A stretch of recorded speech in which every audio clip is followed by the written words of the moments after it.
Thank you one more time, everybody. We will leave you there. We will see you next time whenever ESFL Live 2 happens. Thank you for watching.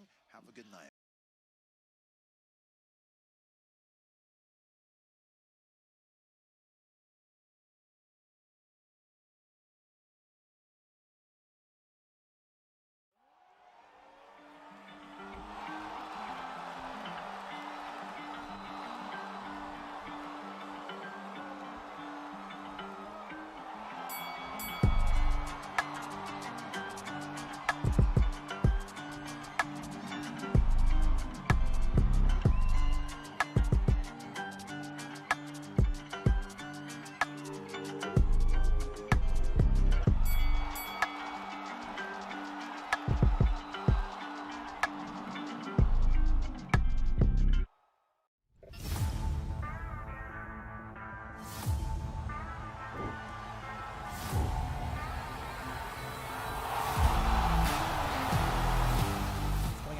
Fast, already try. Oh, beautiful counter to the takedown. Thank you for joining us tonight. A disadvantage to Zaya, but then he. Waiting too much on Trixie. Nice shooter, good turning.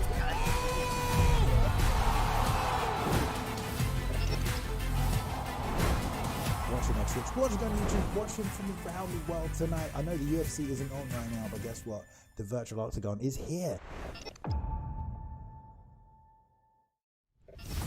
Good evening, everybody, and welcome back. It's Sunday, time once again for the ESFL, the Esports Fight League, ready to bring you the best of UFC 4 from around the world, people, wherever you're joining us from, whether that is the morning, the afternoon, or the evening. Hope you're having a good Sunday. Hope you're ready for a night of virtual MMA action, as we all are here. My name is Bailey, and thank you for joining us here.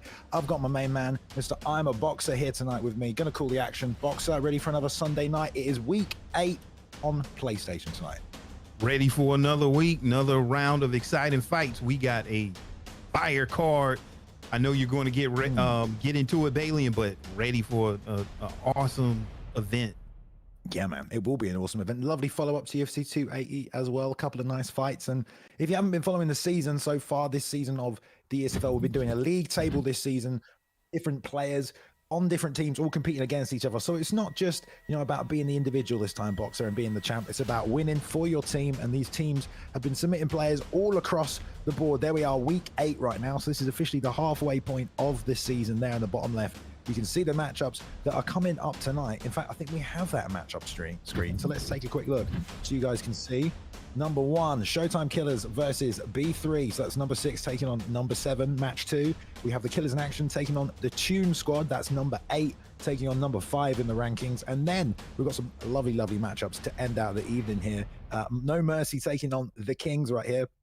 And that's No Mercy, ranked number 4, 2-1 so far, taking on the Kings, who are currently 3-0 this season. Second place, tied almost with Dark, who are 1 ahead just based on the wins they've gotten so far at 3-0. They're number 1. They're taking on EK tonight, number 3. So we have got a battle for the top 4 spots, Boxer, and that is where you want to be to reach the qualifiers. How much pressure is on these teams at the midway point of the season? A lot of pressure on the teams. I mean, especially for the teams that have yet to really solidify where they want to be. This is kind of like a turning point. A lot of these fights, especially this EK versus Dark. I mean, you got 2-1 versus 3-0. No one is beaten Dark yet.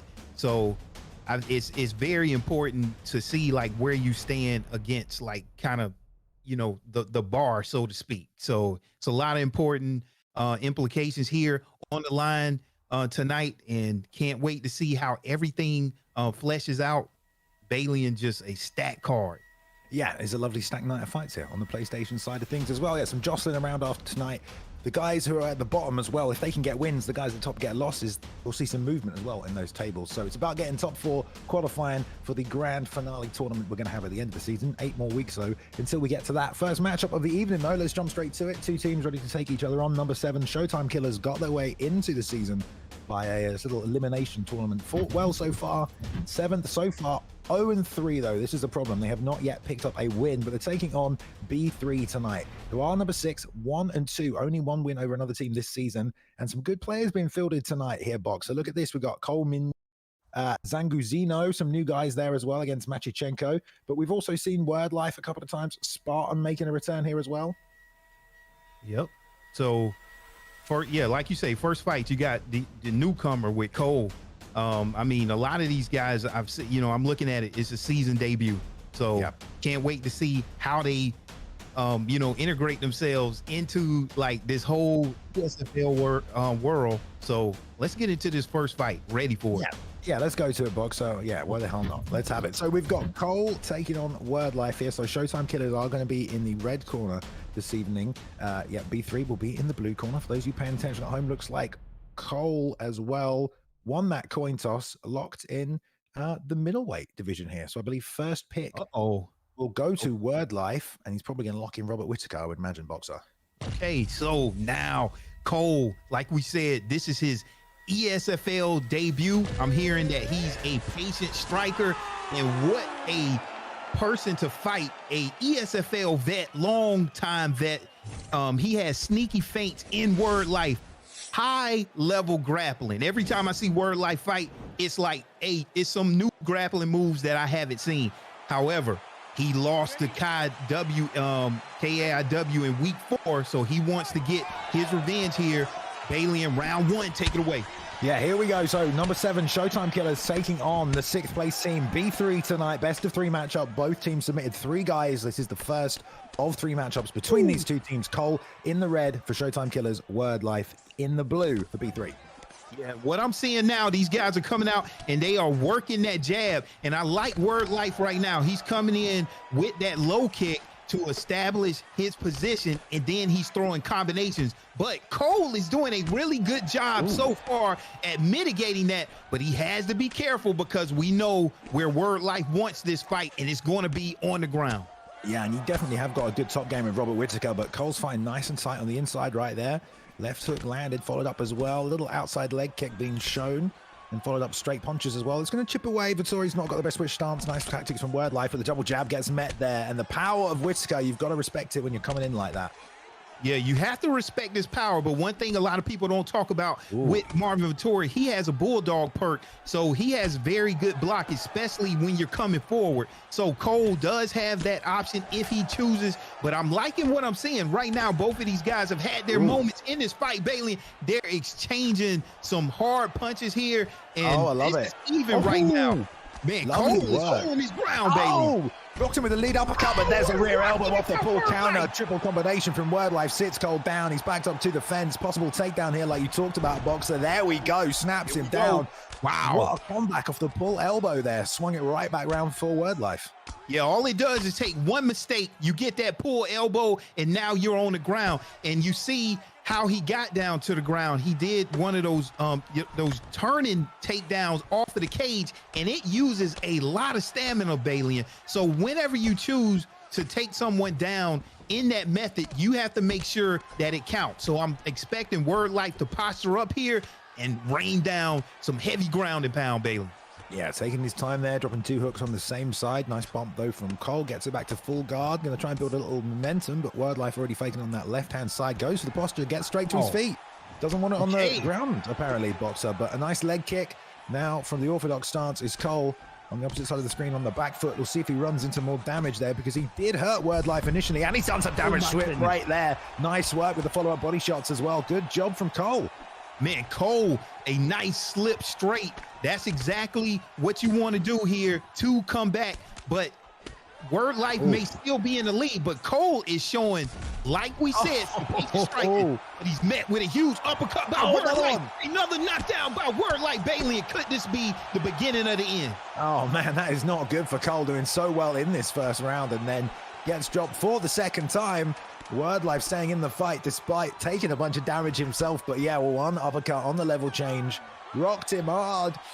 There's a pretty back and forth first round there, Boxer. We've already got half the gas tank gone for Word Life. The uppercut, though, being the weapon of choice. 2 knockdowns, both coming from the uppercut.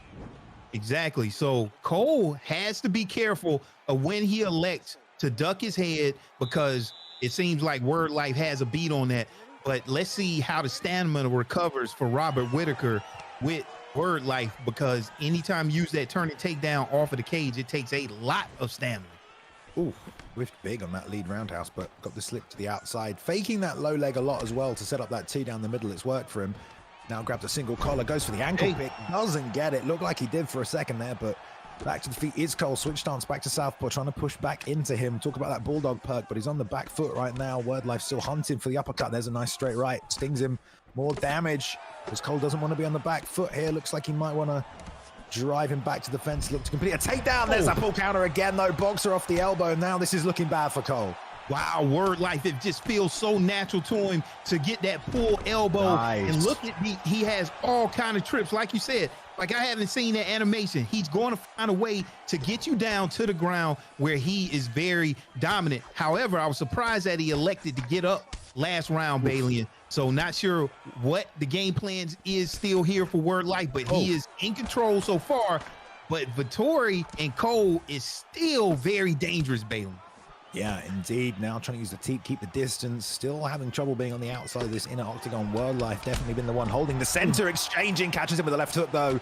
One more drop for Cole. He's got a tough old chin on Vettori, but don't know how much more damage he can take. Doesn't get the takedown there. Defends nicely. Word Life back on the attack. Fakes a takedown into the single collar. We've got double knees up the middle. Some elbows. Cole not moving. Standing his ground though, Boxer. Man, Word Life is just electing when to exchange. Even though he doesn't have the stamina advantage, he knows when to trade with Cole. Like, you never know. Look, Cole coming back, get a knockdown of his own, Balian. And an up kick keeps Cole from getting on top of Word Life. What a sequence of events. Yeah, we talked about the stamina as well at the end of that round. Word Life looking low on that gas tank, but Nafa leads hook lands for Cole and the uppercut. Down. Another up kick keeps him off and keeps him in the fight. How much more can Word Life take is the question. There's the uppercut that nearly missed right there as Word Life fires back with his own on the inside. The teeps to create some space, but Cole looking to be pulling ahead in this fight, slowly but surely, relying on the toughness of Vettori and the damage and the stamina loss right now. Is it just too much at this point for Word Life, Boxer? Balian, it's going to be very tough for Word Life to come back. Oh, But he can do it. And another knockdown, a third knockdown. If Cole just stays patient and what he's known for, being a patient striker, he's doing everything that he needs to do to win, especially up under this debut. What a masterful performance here by Cole. Doing a really good job, Bailey. He's going to look for that pull counter elbow there as well. And you saw him lean back a little bit, just thinking about it, knowing that he's got to get desperate and pull something out. But this is only the end of the second round. He might survive. Left hand puts him face down on the canvas. Ground and pound for the finish. Possibly here. 1 second left. Oh damn. Bailey, what a highlight knockdown for Cole against Word Life. You don't see that animation so far. But Bailey, that's what we talked about. That stamina advantage that Cole has is very large. It's 1-1 for sure. Okay. But I still give the advantage to Cole right now going into round 3. It seems like he's going to have the stamina advantage, Balian. But we've seen these veterans in the ESFL. They're able to go through adversity, and maybe that's why we're watching the replays, collecting themselves, shaking off what just happened in round 2. It's another round, Balian, round 3. I don't know, dude. Let's go. Because Word Life got absolutely dropped like 3 times in that round. If he comes back, it will be impressive. Now, Cole has taken some damage to the head there. We saw one front kick hurt him quite a lot, but Word Life's got his work cut out for him right now. He got absolutely dropped. And let's see what he can do, trying to throw back the pressure. Coming forward from Cole, same as before, touching him with the jab. Going to work that block a little bit, try and set something up off the rear hand there. That head kick that landed the other round, and there's the slip. And this is another hook and elbow. He got him. Oh my God. Oh, what a comeback. That was the only chink in Cole's armor today was that full elbow. And we said these veterans in ESFL, they will find a way, Bailey, and it never ceases to amaze me. No matter what adversity that they're in, they're still just as dangerous as if they never went through that adversity. Bailey, what do you think about that comeback from Word Life? I mean, I was just going to say, like, I was not expecting him to be able to come back in that fight. That was just looking so bad for Word Life. Obviously, he'd landed it a few times and like good timing to get it off and to get it to work for him, but I did not expect that at all. What was quite funny is he kept throwing that lead left hook And Cole kept level changing underneath it and then coming back with his own hook. That's what got the face down knockdown at the end of the second round. He was like, level change, bam, come back. He did that right there. He threw the lead hook, level change, came back, and the pull countered it and hit him with the elbow. So he already knew based on how he'd been hurt in the previous round. It was really, really a nice sequence. A lot of things you learned in that fight, you know, about, you know, the takedowns off the cage, what it can do, of course, the pull elbows. But once I saw we were sitting there watching the highlights of round 2, I was like, okay, I think Word Life is collecting himself and we're getting ready to see something here. And that's exactly what happened. What a way to start out the card, Bailey.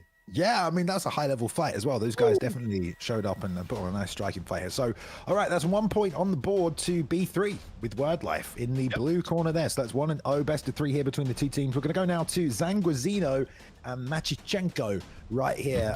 Two guys that are making their debut, although I recognize the name Diaz Mentality here, Boxer. But these two are up next for these two teams. Let's see what they've got. All right, Zanguizino, ESFL debut again. You see just how much pressure is on any fighter in the UFC, in the ESFL at debut. And here we go again. Zanguizino, all right, now he has his work cut out for him. Matichenko, am I saying that right? Yeah. Fought in season 2 back in 2020. So yeah, this is, you know, we hadn't seen him in a while. Counter boxer and adjust well here, Bailey. And so we got a fighter coming out of France, fighters coming out of UK. ESFL debut, like we said, for Zanguizino. He's a good striker, elite at pressure. We got Piotr Jan, TJ Dillashaw. Should be a good one. Classic matchup here, Bailey, in round 1. Take it away. Yeah, it's going to be interesting to see, like, you know, these guys have been trusted at a critical point in this best of 3 right now. The pressure is on, like you said, Zanguizino. His team is down 0-1. They need a win right here to the Showtime Killers. So Zanguizino in the red, going to try and make that happen. Stop this best of 3 being cleaned up by the B3 team right here. With Diaz Mentality on Matty, who already was pushing the pressure, but good hands from Zanguizino right here, not wanting to give up the center. Already slips off the center line, left hook, doubled up on it, went back to the left hand, and then coming back with a lead uppercut. This is very fast combination work from Diaz Mentality from Matty right here, but nice chopping body shot. That'll slow him down. And if someone can start winning at kicking range, it'll change the course of this fight. Yeah, I'm already liking what I'm seeing out of Zanguizino, already doing some work down on the body, and I'm already seeing the stamina advantage play out to Zanguizino's side. And he has a very strong fighter in Piotr Jan, still putting in a lot of that body work. Looking good so far here early, Bailey. Yeah, the body shots are definitely going to help. There's a switch hook from TJ right there. Lead uppercut again. He's doing a lot of work with that. Is Matty not able to break through that high block that you get with that PD armpit? But there's a nice 2-3-2 and a slip as well. So nice to see Matty land combinations and already trying to slip the counter shots as they come back. Got the pull left hand in there. Didn't do too much, but clipped him with it. Zanguizino staying committed to this jab straight right. Comes out nice and fast. And Jan there faked the hook, saw the pull, goes back to the body with the body kicks. Yeah, and I'm liking the variety that I'm seeing out of Zanguizino right now. A lot of different longer combinations. Sometimes he's finishing off with that body kick. Sometimes it's a one punch. So I'm seeing a lot of good variety coming out from Zanguizino. But right there, Matichenko still doing a good job, still in the fight. But if it keeps going this way, it seems like the standard advantage is going to Piotr Jan and Zanguizino. Yeah, Matty's trying to push back. Obviously, Zanguizino is landing this roundhouse to the body, but it's not doing too much damage because the range isn't perfect and there's no vulnerability window when he's landing it. And right there, he's almost getting tagged now by the straight left, which is what Matty should be doing. So he's pushing down the middle. That's nice work there. Now trading rear hooks off the back hands from both men. Same the pull counter again. There's Matty. Now the duck roundhouse. Perfect timing there on that one. And that was nicely done. And there's a nice counter underneath the roundhouse from Matty. Zanguizino starting to put ahead now with the striking 1-2 back to the body. And it's getting to the point now, Boxer. Matty has to start addressing that body kick.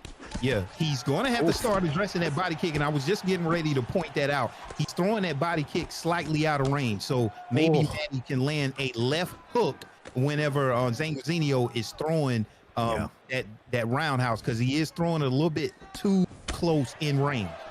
Yeah, that was a little bit better. Yeah, it was. Let's see if he gets it in there. Double jab. There's the left hand behind it, closer distance before it. Now we see the rear uppercut to the body missed by Zanguizino, but he's got the stamina to whiff at this point. Spears back in with the jab. The 2 goes. There's another 2 to the body, really hurting that cardio, but nice uppercut tags him, put a stop to that on the open side. And another body shot, though. Maddie's still not able to capitalize, whether with a counter or even to get the hands out to block. There's a nice combination with the 4-piece up the top, breaking through the block, but the left hand comes through there. But still, the stiff right hand is enough on the back foot to keep him off in, Boxer. Yeah, and I'm not sure who took that round. I think I'm going to give it to Zanguizino just because I'm seeing the stamina advantage that he has right now. But that was a very technical first round here of striking. It doesn't seem like it's going to go to the ground. You never know. But round 2, Balian, what do you see? Ooh, 2 uppercut. Nice work right there from Zanguizino, just throwing off that 4-piece nice and tight on the inside. That's what you want to do to stop someone pressuring you. But Zanguizino right here, taking the first round, desperately needs a point. If you can't see in the bottom right, that is 1-0 to the blue corner and the B3 team, and it's best of 3 between these 2 teams. And there's a rear uppercut from Zanguizino. Needs that as well. No head movement from Diaz Mentale, and Matty stands there, takes it all, looking for his counter opportunity. Not enough, and fires back, but that's some damage, Boxer, early on in this round. Yeah, a lot of damage, and that's the thing with TJ Dillashaw with a suspect chin or an average chin at best. Once TJ Dillashaw starts taking that damage to the chin, it could be downhill, and Zanguizino still sticking with his game plan and working that body, Bailey. But look there, we called it. That's exactly what he needed to land, throwing that roundhouse out of range, and Matty gets a huge rock there, Bailey. Perfect timing on it as well, and the tables are starting to turn a little bit here. There, blocked that one, gave him time to land the lead hook afterwards as well. Now jabbed in with the left hand one more time, putting him on the back foot. That speared through in the teep, almost breaking the block. Love the level change, though. Great work right there from Zanguizino. Nice to see that that's in his game, Boxer, to be able to take this fight to the mat when he gets pressured like that. Yeah, exactly. And then no slouches, P.O. to Jan on the ground, a little bit better than average, and he's already moved into the mount, Balian. And this right here, he is already dropping down some huge bombs, Balian, and he does not want to let Zanguizino posture up again because he definitely is going for it. Yeah, I mean, great work right there. First of all, again, that takedown, perfect timing. Now he's controlled from top position. Matty's not been able to get anything going here. See if he rolls to full guard, goes for the get up. Nice deny right there by Zanguizino. Not too difficult to hit that one. Takes the side control one more time. Probably wants to get a few more elbows in. Guaranteed bit of damage, and we can go back to sprawl here all day as the clock ticks down with Zanguizino definitely banking this around, possibly 2 now. The mentality of Matty, would it be Diaz-like? Would he continue to try and push forward? He's not moving his head too much. We'll see if Zanguizino takes advantage of that. That leaves that 1-2 head kick there. He's been going to the body. It might be a nice weapon for him, but they're back to the center. 1 minute in this round. Matty's still trying to pot a shot here with the lead hook. Not able to land anything, though. Just good distance management now from Zanguizino. He's not rushing, is he, Boxer? Yeah, not rushing at all. I like whenever he got in trouble, he was able to mitigate that damage by taking the fight to the ground, and he got caught ducking. And now he's back in control with a huge right hand, right hook. And that's what you have to do. When you get in trouble, find a way to mitigate that pressure. He takes it to the ground. Now he's back up to the feet, and a lot of control here, you know, in the center of the octagon for the most part, coming in round 2. It could be 1-1, Alien, not sure. Yeah, tough fight. But I think it's 2 up there for Zanguizino. I think, yeah, I think he's up 2. There's a lot of ducking going on the other side. I think if he throws that uppercut, because on one hand, we've seen Matty land that uppercut a bunch. He's been, you know, punishing those body straights that Zanguizino's been throwing. But I think if Zanguizino could throw that uppercut, there's so much ducking going on from old Matty, it might land. But look, Matty's still pushing forward with that double jab that's going to hurt the block and put Zanguizino on the back foot at this stage in the fight. So he knows what to do. Head movement coming out, though. There's another lovely level change. Gets the body lock, goes for the pull guard and into the sweep. Wow, Bailey. Beautiful work. That's a well-rounded game on Zanguizino. Takes full mount and will unload from this position as well. You love to see it, Boxer. Wow, that was a high-level move. I actually didn't think he had the stamina advantage to pull at all. But yes, that is one of my favorite moves there, that pull counter, and then you sweep right there into top mount, but you want to be able to keep that position. Let's see if Zanguizino can get this fight back down to the ground, because I think he understands if he's up 2-0, goes to decisions, then he has this one in the bag. Now, if you're Matichenko, you want to pull on the pressure right now. Look there. just took advantage of the stamina advantage, Balian, and got the spear. That was so nice right there as well. The way he just played Maddie forward into him, and then as soon as the stamina went down, he just did that spear takedown. That was really, really good work from Zanguizino here, who's fighting such a smart fight, wants to get the win for his team, especially because off the back foot here, he's still looking a little dangerous, is Maddie. He's landing some shots. He's throwing dangerous combinations. So Zanguizino, again, in no rush. Great job to get back to the feet, but another takedown like that was serving well. Switch to the body there, but no block left just from those few pot shots that's coming through. Now the slips off the center line as well. This is still a bit of a danger zone. If you want to exchange, double jab right hand came out there for Maddie, but nothing doing. And Zanguizino still in a little bit of trouble with the head health. Exactly. What I was saying, Balian. That 95 power coming out of TJ Dillashaw. Gotta be careful. And Matichenko doing a good job by keeping this fight on the feet. And let's see if he can take advantage of that power of TJ Dillashaw. He got a huge knockdown, Balian. Wow, you can just see it before it happened. He has to move his head, he has to shoot, or he has to throw back right here. Matty doing a great job, fully taking advantage of the fact Zanguizino was standing a little languid right there. Gets job with the rear uppercut, though, that we called earlier in between rounds. Straight on the up kicks, though. There's a nice double leg take, side control. And I don't know who is up in this round now because they have both knocked each other down. But maybe Zhang banked two earlier, as we talked about. But what a turnaround. Great work by Matty there as well to stay in the fight. Yeah, very great job. And, you know, anytime you got that 95 power, anything can happen. Now I'm looking at the stamina disadvantage there, you know, for Matichenko. However, it's only 30 seconds, you know, in the round. And see, Zanguizino playing it safe. And look there, Bailey, just huge body kick there coming out by Zanguizino. He's got to be careful of the slip straight off the center. Nice head kick. Oh, he's going to rock him. 4 seconds left. Slips the uppercut, stays in, ducks the hook. What head movement. He had to, didn't he? Zanguizino there at the end. What do you think happens? We think that it's going to go Piotr Zanguizino? I think it's probably going to go to the red corner. But we will see here. Bon combat from both men. 2 rounds to 1. There we go. Piotr Zanguizino gets a win on the board here for the Showtime Killers. That makes it 1 apiece, Boxer. Yeah, okay. Very respectful performance by Matichenko, almost pulling out the comeback and doing what he needs to do. But tonight was the night of Zanguizino. Great performance. That was another great fight. Great technical striking fight, baby. Love to see it.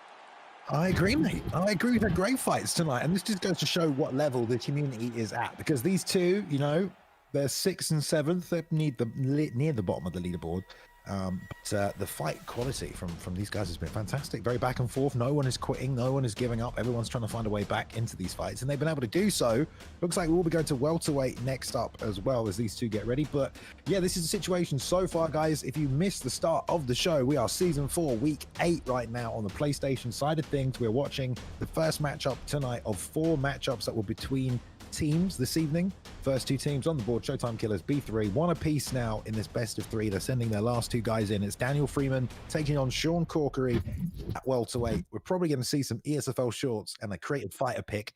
But Boxer, I'll hand it over to you. What can you tell us about these 2 fighters? Okay, Daniel the Freeman here. Season 4 debut. However, Daniel is known for having the best calf fighter in ESFL UFC 4 history. So this is the creative fighter like King. And I'm hearing, like you said, Bailey, and he plans to use the ESFL shorts. Very impressive to have ESFL in UFC 4. So it'll be great to see that. Fighting out of Belgium is Daniel the Freeman, but he fights Spartan. He lost to Smudger in week 6. So he wants to get into that win column. Spartan, also a great stand-up with a lot of experience in competitive play. So that usually comes into play inside of the ESFL because you know how to handle yourselves in these situations. All right, so we got the calf. We see the ESFL shorts here. Yeah. Welterweight fight. I mean, Balian. What more can we ask for?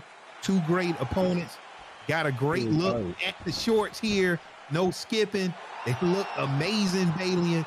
Nice They do, cast. don't they?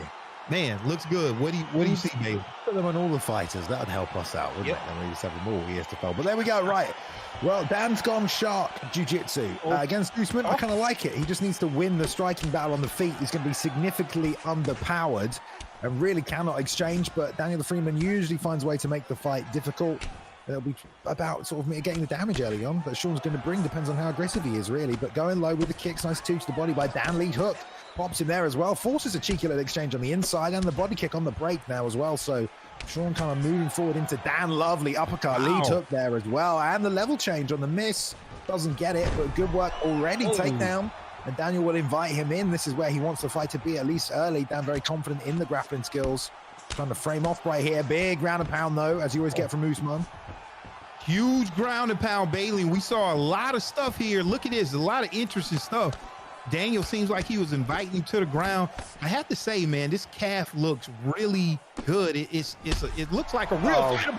Huge uppercut there. It can happen anytime with Kamaru Usman out of nowhere, getting a huge rock against Daniel. He's going to have to get to business right now, Bailey, because he has a tough fight on his hands, Spartan. Yeah, what Daniel just did right there was lovely. Check the kick, land to the body, jab and teep out. Just good technical striking from Daniel. Flash punches will happen, and it was well timed on the uppercut right there. You do have to say that by Spartan. Really nailed that uppercut. And he's going to need more of that. Double knees now and an uppercut on the break as well. Very standard is what you need. Nice change into the double leg in the pull, but nice work there as well. Recognizes that. He's like, yeah, he didn't have enough stamina to pull it off, to keep it down there. Look at that nice overhand. It whiffs there. In Kamaru, he has Kamaru Usman in the southpaw stance. Very interesting there. But, man, this is a lot of great work here in the clinch coming out from both fighters. A huge rock there by Daniel out of nowhere, Bailey. What happened right there? He's taunting him back.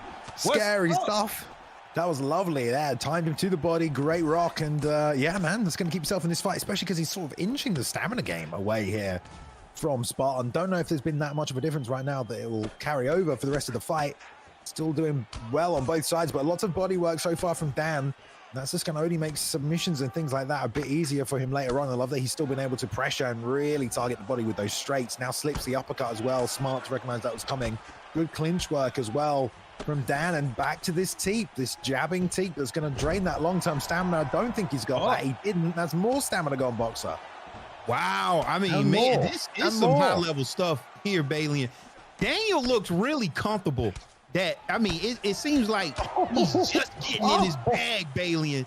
Just so much that I see coming out from, takedowns off of the clinch. I mean, he feels confident enough to be taunting.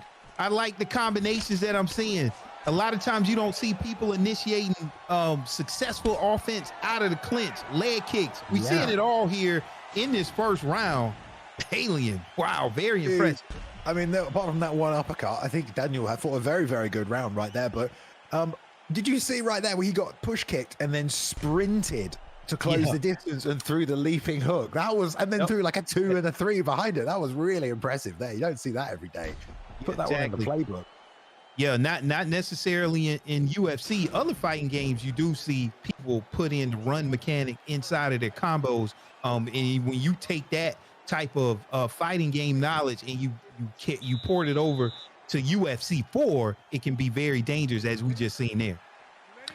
Yeah, well, there we go. Dan's flowing very nicely. He's not really being predictable. I think that's really helping him. He's just firing what he sees there. Lots of clinch work, but he's making it work for him. And, Usman's got great stats in the clinch.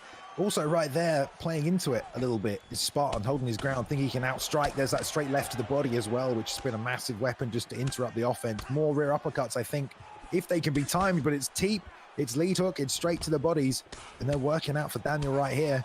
Spartan again on the back foot, nice snapping jab, tries to slip straight, another return to the body with a snapping jab here, 1-2, off the high block, and another jab, another lead hook this time, slip the uppercut before it.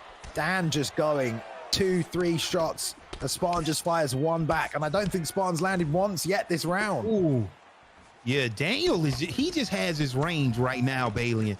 and he's fighting. It looks awkward here for Spartan, and he's not able to just get exactly what he wants. Like you said, nice. I mean, Kamaru has a 97 inside of that clinch, but it's just not working for him right now. It just seems like Daniel Freeman is just really in control. I mean, Balian just doing what he wants to at this point here. I mean, huge ground. He's going to finish him. Balian. This may not get out of the second round. Oh, he's going to get a side control off it. Okay, I wondered what he was trying to set up there, perhaps submission-wise, but he takes side control. I mean, the lengths Daniel has come, really, in terms of a competitor, because there were the days where this man was just hunting standing guillotines. Remember that? Like, come on, now he's like a really well-rounded game. I'm not going to lie, it is a really nice feeling to learn a creator fighter class, because you can play it at any weight class, and so you get really, really good with a particular skill set, and then you start to master the range, the timing, and the weapons that are available within that CAF, and then you can just mirror that across the weight classes. It is nice to have the same tools every time and learn those tools really well, as opposed to picking a different fighter at every weight class. So I'm sure that's helped Dan. He's probably been playing this shark jiu-jitsu class for a long time, but he's really made it work for him tonight with the body work. Now this stack guard position, lovely trip back to the feet. Minute 30 left in this second round. Let's see if Spartan has got anything left, but Showtime Killers here, number 7. They might be taking out B3 here, sitting at number 6, so they're going to be moving up the board if they can get it done. So far, it's looking that way with Daniel Freeman putting on work. Doing a great job. And like you said, Balian, with these calves here, whenever you fight them, you really if you're not accustomed to them, they do throw you off your game. I fought your calf one time, and you know, fighting the calf, it does throw you off because you don't know everything about it. And that's what I'm seeing right here. It just seems like Spartan just isn't that comfortable right now. He's still dangerous, but I mean, Daniel is just look at the variety of strikes that we're seeing in the clinch. A lot of times you just see people grab the clinch, throw the knees, but when Daniel Freeman gets it, I mean, he's throwing shots up to the top, he's throwing body shots, strikes. I mean, it's good, but Spartan seems like he has a little bit left in the tank yet, but right now I just see Daniel the Freeman just really in control. Alien just doing seeing a lot of variety here, which is just great. It's great. Really mixing it up. It's still the same weapons, but there's like the variety in between them. Like I think his best shots on the feet have been that straight to the body, that teep as well, just chipping away. But he's mixing up, and like you're saying, in the clinch, just hitting you with stuff you don't really know about. Clearly, he's come in with a bit of a game plan, and like you said, I don't know if Spartan really knows the best way to win this fight. Coming in, you know, was he going to strike? Was he going to wrestle him? You know, it's quite hard to deal with. Daniel's making it work for him. The sprinting left hook off the back right here. This is the third and final round. Let's see if Spartan can make something work for him. He has got big power in his hands still, but there's the inside trip from Daniel already in the open 20 seconds. Gets it, denies the same get up that he got hit with earlier on. Remembered it, denied it, and now we're back inside control once again, where Daniel Freeman wants to be. Yeah, you don't see a lot of people be able to deny that get up. It's very fast, and a lot of times it's just a given. But look at his body damage right here that Freeman is just dealing out. Okay, now that 97 clinch that we talked about from Kamaru Usman, can he get that drag down? And where can he go from here? Is he going to be able to get top control and rain down some damage? Because with Kamaru Usman, that is not where you want to be. I'm surprised he got up Balian, but with that ground striking of 95 with Kamaru Usman and you're down, that's where you want to take advantage. Yeah, unless he feels like he can't get a finish on the ground, because he probably feels like he might need one on the feet. Now they're exchanging, but he has taken a hell of a lot of damage. The stamina is only going to get lower and lower here. 3 minutes, nice slip straight right there. Couldn't follow up with the lead overhand, but Daniel stays in the pocket, powers back through with these lead hooks and the teep on the break, still chipping away at that already damaged body, and that's unfortunate right there with a 4-piece behind it. Dan going to stay in the pocket, keep pressuring forward, take full advantage of the stamina he's got left. There's the body shot, working up top with the head. There's no block left right there for Spartan, and he is in a terrible, terrible spot. Another straight left smashes through. He's still firing back boxer, but I don't know how much longer he can stay in there. Yeah, it might be. He may make it in through the rest of this fight here, but I really like just the range from that teep kick that Daniel is able to get and feel comfortable. And I mean, he's just coming in just with so much variety, whether that's the jab, whether that's the overhand. Look, Bailey, just changing levels. I mean, everything is hurt, and Daniel Freeman right now is just putting on a performance. Yeah, I love that sprinting hook as well that he's mastered the timing on. Look at that, just absolutely bled through everything. There's barely any health left in any department. Right here for the Spartan. A jumping armbar, why not? I love it for the finish. We don't see this all the time. Flying armbar here. Can he get it, Bailey? God, I don't know, he might. He might, if he gets the strike as well. I don't know if you do get the strikes off the flying armbar. You might not. He's going to lock it away anyway. What a performance from the Freeman. Bringing it home for the Showtime Killers. With a flying armbar, I think he's going to get it, Bailey. I think performance of the night is in order right there, just to put him away at the end, Boxer. Wow, I just really have to give it up to Daniel, the Freeman, coming out just completely having his way with the fight and just showing you it's so much to the game in terms of how you can initiate your offense. You know, if you understand where all of these submissions are coming from, all of the angles. I mean, look, Bailey, this is so entertaining. You don't see this flying armbar for the win. Chat is just showing up right now. I mean, they're appreciating that. I think that's how you make some fans really on a Sunday night right there. Daniel the Freeman, not only does he break the stalemate, brings the win home for his team, Showtime Killers, and gives them their first win this season right there. That's one win. That's 1 and 3 for the Showtime Killers. That is their first win. And yeah, obviously the whole team played well, but Daniel the Freeman bringing it home right there. Great performance. I want to see him fight some other people right here, Boxer. That's what I want to see, right? Yeah, one thing that, you know, I would have liked to see, you know, Spartan maybe use Leon Edwards, just because he wouldn't have to worry about the switch stance, you know, penalty that you take using Kamaru Usman inside of, you know, Southpaw. Kamaru Usman 94 on the switch stance, so you do take a little bit of hit in your speed and power, and he just never seems like he really could get comfortable in that fight. But how many people could get comfortable against Daniel the Freeman? I want to see Daniel come back in the weeks to come fighting other opponents, because that was pure entertainment from top to bottom, Bailey. Yeah, I think the lack of footwork on Usman kind of played into the style a little bit, because Freeman was really able to just capitalize and play with the movement and the space really well and manage that space. So that was a good way to capitalize on Usman's kind of weaknesses. Not that he has many. All right, let's move on, guys. Match number 1, it's in the book. Showtime Killers, they get a win this week. Congratulations, STK, on your first win. Well done, well fought this weekend, guys. Excellent. We'll see you next time out as well.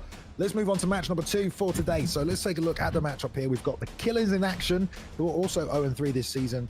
At the bottom of the leaderboard right now is KIA, number 8, but they're taking on number 5, the Tune Squad, who are 1-2, and the Tune Squad have put an entire new squad out tonight as well. So these are the matchups we're about to see. It's a best of 3. First up will be KIA's Humble Dink taking on Octo Fresh. Then we've got Powerful taking on Fight Night's Finest. And then we've got the leader of the camp, McGrath, taking on DJ. So lovely best of 3 about to come up. Let's jump straight into the first fight here, Boxer, and you can tell us about these two, Mr. Humble Dink and Octo Fresh. Okay, Humble Dink, season 4 debut. And what we're hearing is a head kick specialist, and Humble Dink makes adjustments very quickly. But he's fighting Octo Fresh, ESFL debut, like you said, Bailey, and Toon Squad giving people a lot of opportunities here. We got ESFL debuts from the whole squad this week. And we're hearing that Octo Fresh is a very patient and precise fighter, very good mix-ups. So we'll see how Octo Fresh fares here against Humble Dink. It seems like they're going to get Cyril Gahn versus Stipe Miocic, and let's see how this heavyweight fight is going to be. We don't get a chance to see heavyweight fights a lot in the ESFL. These things can end very quickly just because of the power of the big guys.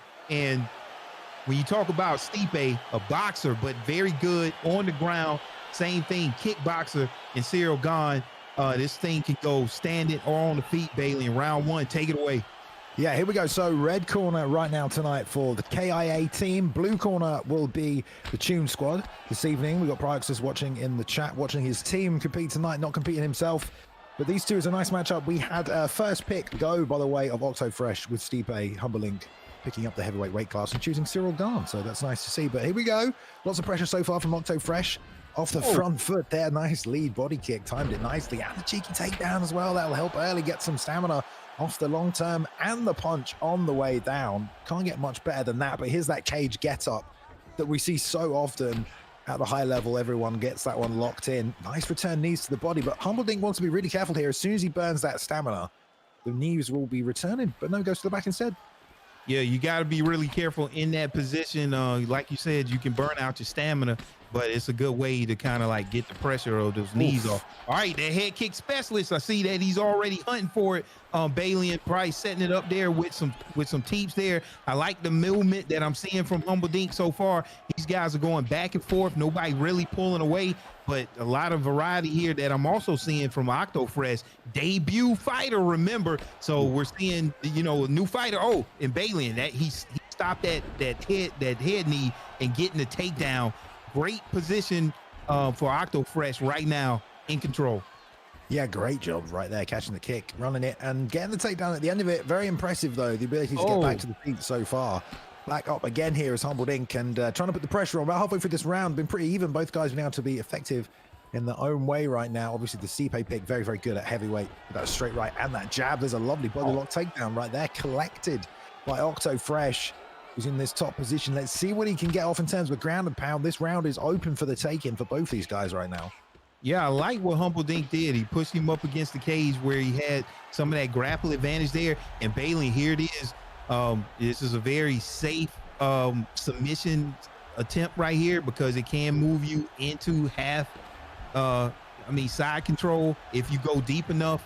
Scoring some points on the eyes of the judges, didn't get it. Maybe he can posture up, land some damage right now. But man, Octofresh, you want to get up right now if you're in this position. Yeah, not the best place to be, but shots off the back. Still working away, trying to build that GA in his own way. There's no fakes coming out, but the underhook dig. Oh, here it is. Get up. I love it. All right. Chase it through. Full guard top position right now. Immediately foot on the hips. Backside position goes over the top there for Humbledink. Nothing doing, but I like how quick he was about his transitions. Back to the feet, though. Maybe wise, given how good the fakes were off the back there in the full guard position from Humbledink. So Octo wants it back on the feet.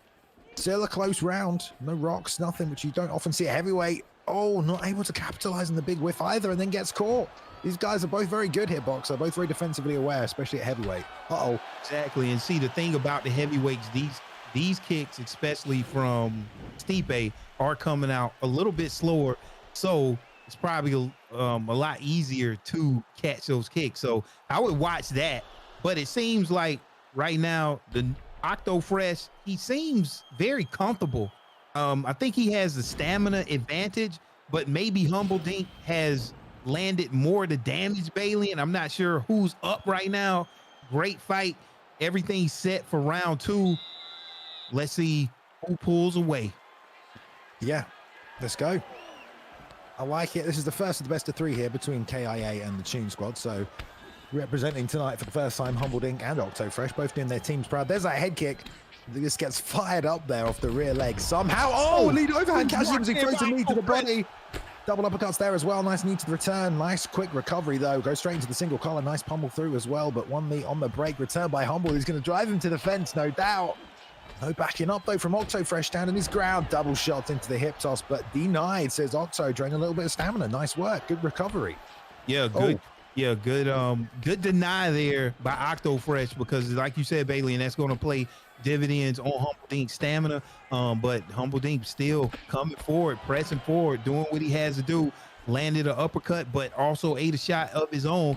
And Humbledink has to watch some of that head health there, because he is eating some uppercuts coming out by Octofresh, just throwing everything, Bailey, and just looking very comfortable here. Landed another uppercut, Bailey, and Humbledink's going to have to do some uppercuts, Bailey, over and over. Huge knockdown by Octofresh. Oh, and another one. Just working that lead hand is Octofresh. Left hook, the overhand left. He's making it work for him. Double shots back to the body, though, but nice rear uppercut return to the body as well. Digs deep for Octofresh. He's finding his homes here in the second round. Couple of knockdowns now and some rocks. See if Humbledink can stay away from the fire. Maybe a stance switch. Just keeps walking into that left hand, though. Over the top, around the side. It's nicely timed. Either way, oh, good counter to the body shot. Rear uppercut sits him down. Octofresh takes top position as well with the ground and pound, and this is definitely Octofresh's round, this one. Yeah, I mean, Octofresh landing the octo uppercut, just uppercut after uppercut after uppercut, Balian, to get a knockdown, and now he is definitely in control and just showing why he's coming out for the Toon Squad as his debut. Very patient fighter here, but now he has to be careful because it's not over with yet. These veterans, they understand how to get out of this adversity, and now you got Humble Dink on top, and that was the easiest transition to deny. However, Humble Dink missed it, and Octofresh is back on top, back up to their feet. Balian going for that backpack, and he gets it. Let's see what happens. A minute to go. What does Humble Dink need to do from this point to get the fight back to standing or on top? Not get beaten up, I think, from this position. Not take any more ground and pound in this third round. You got to go for those front kicks and find what he can, but so much damage now with the straight shots. Nice sweep though. Yustak Kimura gets over the top. Back to half guard top here, and gonna work the arm triangle. The stamina is a little low. At least he's gonna tie him up for the end of the round. Test the sub defense a little, but I'm gonna give up on it. Okay, he's out. Okay, so he wants to get some damage off. I thought that was a safe play. I thought he was just going to keep it, but why not posture up, get some damage off before the end of the round. So one thing that I saw, Bailey, it seems like Octofresh got a little overzealous there, and that's how he ended up getting reversed on the ground. But man, how many uppercuts did we see in that round? Let's see if Octofresh can come out and not only get a victory, but maybe put his opponent away. You know, it steals anybody's fight, but right now Octofresh looking in control. Yeah, that's the problem with that leaping lead hook to the body. Like, you cover a lot of distance, and if you can land it, them going backwards, it's great. But or even if you eat that shot, if you throw an uppercut, you'll rock them like 90% of the time. So like it's a little dangerous throwing that big lead hook to the body. A good player will just, you know, fire the uppercut straight off it. That's what Octo did. So let's see if he does that this round as well. Humbled, pushing forward, trying to find something there. Double jab straight though, just fires through. Not much head health left for Humble right here. Needs to be careful. A 1-2-3 will put him out. And there's a big left hook to the body. I thought he was going to come up top with it. It was well blocked by Humble though. Octo really pushing forward now. They're trying to close out the show. Tough fight right here now for Humble. Very tough fight here. All right, head kick specialist coming out there by Humble Dink. And let's see if it pays dividends. But if somebody is throwing any of those straight strikes, Bailey, but then a huge rock there. I'm not even sure what rock Bailey got drunk animation. He is in trouble, and a huge, you're going to walk him to the center of the octagon or off of the cage and getting a huge slam takedown there, Bailey. And it looks like Octo is having a lot of fun here in the octagon at this point. Balian just able to take control, doing whatever he wants to at this point. A lot of transition denials that I'm seeing, and he is he's right here where he wants to be. Balian looking good in the debut. Yeah, great wrestling right there from Octo. I mean, that was just really, really smart to hit that high crotch single, slam him down, and then just keep working from top position. He's already kind of won the fight. Why risk it anymore? And it was just nice because he rocked him with it. But you see how wobbly he got when he hit him with that? It looked like he was going to fall over again. Yeah, he couldn't stand up.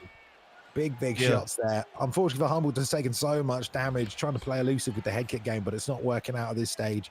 Octofresh could probably posture up and finish him from here. If he does right now, posture and strike, I think he'll get the finish, wants to go back mount instead. Keep working him. That should be a nice deny. And now maybe he can sink the choke, go for the back flat instead. Nice work from Octo, just showing off the grappling game. Now going for that choke, which he should probably get if he's half decent. Looks like almost he was going to give it up there, Boxer. Yeah, exactly. Okay, we're inside of here. He gets the strikes. Yeah, can he sink it in there? Even right now, it's looking like the advantage is going to Octofresh here. Can he pull it off? This will be very impressive here, Balian, at this point to get a submission win against an experienced Humble Dink. Wow, and there he is. Octofresh just coming out looking very impressive, Balian, able to get a submission victory. It's the second one that we've seen tonight, Balian. I mean, just very impressive performance there. Octofresh. Yeah, 100%, man. I mean, the start was a little bit stalemate, a bit rocky. Both guys were kind of warming up, but after that second round, Octofresh just completely took over. Found his groove, found the shots, made the pick of Stipe work for him there, just countered everything that came at him. And a great win on the other side of the Toon Squad. That's 1 point for the Toon Squad there, Boxer. Wow. And then one thing that I'm looking at now, what if Toon Squad can pull out a win with all debut fighters? It's just like, look, we're not even using our vets right now. You know, it's just like Steph Curry on the bench and you still getting beat. Hey, man, a great job. We'll see what the next debut fighters have in store, baby. Yeah, I think there's some complaint about lag perhaps in the chat there as well, but unfortunately there's nothing we can do about it. It's just something these players have to put up with at the highest level. Sometimes you're going to get a good matchup, sometimes you're going to get a laggy matchup. There's really nothing that can be done about it. You just have to play with the same disadvantage as everybody else in that situation there as well. But there we go, 1 win for Octofresh, 1-0 right now for the Toon Squad. So let's move straight to the second fight. We're going to lightweight right here. Looks like Powerful is getting the first pick. Fight Night's Finest will pick the weight class. He's locked in lightweight. So let's jump on into it. And these two are ready to go, Boxer. All right, like we say, ESFL debut, Powerful. So we know absolutely nothing about Powerful other than the name. So we'll see what happens against another ESFL debut participant, Fight Night's Finest. And so let's see if any of those Fight Night skills can transition over here to the UFC 4. Now, Fight Night's Finest is adaptable, technical, focus on fighting sim. And coming from Fight Night, I would expect that to be the case. So let's see what happens. Both of these fighters are in similar positions. You know, both people have no experience right now in ESFL. That's getting ready to change. Lightweight fight.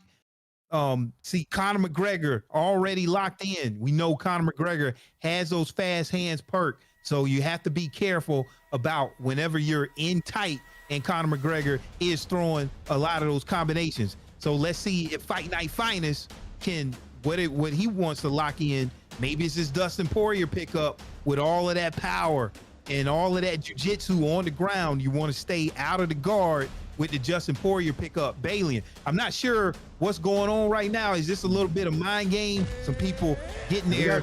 Here we go.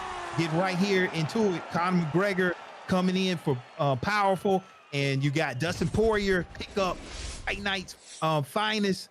ESFL debut for both of these fighters, Balian. The table is set. Everything is ready to go. Let's see what happens with these first two fighters.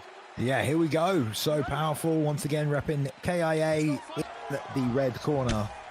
TS, the Toon Squad, they are in the blue corner right now. Blue corner up 1 point right here. The best three between these teams.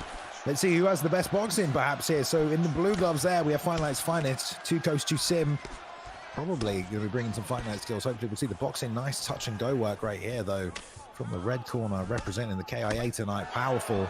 Just tagging, just one shot at a time, not trying to overload, not trying to force a three-punch combination to land, just landing the shots that he sees. Straight to the body, lead hook gets blocked though, nice return, 1, 2, 3, big whiff there, fake to the body, lets him set up the 2. In return, nice targeting right here from Powerful, and goes for the 2, uppercut on the inside. Tried and true combination there, Boxer, but good work so far from Powerful. Yeah, just like we say, I like the work that I'm seeing inside. I was expecting this Conor McGregor pickup. Come inside, do your work, use your fast hands perk, but he has to be careful going to the body because it seems like Fight Night Finest is trying to intercept it with an uppercut there. But right now, Powerful has that health, that stamina advantage so far, doing pretty good job from what I see there. Yeah, I love the straight uppercut that Powerful just threw right there as well. He's got a nice rhythm. He's also targeting the body and not getting hit with shots and uppercuts on the way up, which is kind of impressive as well. But good distance management for Powerful there. Shows him the kick, doesn't think about it. That 2 missed, but so did the return there on the far side. Seeing the elbow for a second, but this low body hook lands again. Now on the back foot, the Fight Night Finest. Using the kickboxing skills, there's a nice lead hook. Coming back around, that's nice in a same side stance matchup there. If he can get that lead hook working, that'll help him. The teep there to create a little space as well. The crash forward from Powerful, doesn't get the 2 behind the combination. And checks him on the way in, does Fight Night's Finest. Now going down low with those leg kicks again. Not so smooth as earlier from Powerful. Yeah, and that landed that time, Boxer. Yeah, and the health, the stamina advantage is pretty even right now, but some huge strikes landed by Powerful right there. It just seems like he has the advantage, just really able to just score on his opponent. He's outscoring Fight Night right now. At some point, you just got to start just throwing. But with Fight Night, I don't like to play this game with Conor McGregor because this is his wheelhouse. This is where Conor McGregor thrives. When he has you on the back foot, Bailey, and you see he's just able to score whenever he wants to. Yeah, I mean, Fight Night's finest is landing a little bit back. And, the first round against Conor McGregor, you're always going to take a ton of damage. You got good recovery on the Poirier pick, so I think he's definitely still in this fight, of course, but maybe has to sit on the back foot a little bit, try to time it with the left hand on the way in there. Just good work from Powerful. Never commits unless he knows it's going to land, and there's the one big lead hook behind that, and then followed up with a nice two-piece as well, both split in the center line right there with a switch. Great capitalization from Powerful. Leans long with a straight left to the body, but gets tagged with a rear uppercut on the way out. Front kick lands. Nice work there for Fight Night's finest. Tries to push forward. Bailey. Nice way to steal around here. Oh, Bailey, I'm surprised now. I don't know. I don't know about that takedown. Maybe that was just something to throw the opponent off. With the name Fight Night, like me with the name I'm a boxer, a lot of people don't expect you to take your opponent down. But that may be something that you want to go to, especially right now, whenever you could be down one round. It's going to be interesting to see if Fight Night Finest elects to continue boxing if it's not working for him, baby. Yeah, reaching really long with that left hand now to the body. He's going to have to be a bit careful it doesn't get countered. But the round kind of got stolen right at the end there. We talked about how much, Fight Night was on the back foot, but he's making it work for him. I wonder if Powerful will eventually maybe stop pressuring so much, look to try and counter a little bit. But for now, he's content to just keep marching forward. Nice way to retake the center of the octagon right there, though, from Fight Night's finest. Slipped on the inside, nice teep as well to check, but still retreating. Lead hook lands again. Nice, got another one in there too. Chipping away at the head health of Powerful right now, making him miss with that left hand. Gets tagged there, though. The volume still working out in the favor of Powerful. Teep again from this distance. But these guys both got so much power, boxer. They have to be careful just at all times, really, with these fighters. Yeah, has to be careful. And this is playing out to be a very interesting matchup because, see, you have one fighter coming forward, visually looking like they're ahead, landing the damage, but then you have somebody, a sim fighter. Look at there, huge knockdown. And then, whenever Fight Night lands his strikes, it's very meaningful. So it's like, man, well, who's going to win if it goes to the judges' scorecard? So it's very interesting style playing out here, Bailey. Great teeps, though, from Fight Night. That's really keeping him in it.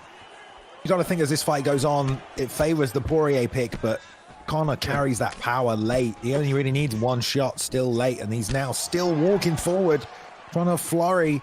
Fight Night trying to do the best with the back foot, but Powerful landing those shots through, moving up to the name. There's a nice teep in return, face to the body, comes over with a two as well. That worked. Never stop him moving forward right here. Using that long left again to go through the block.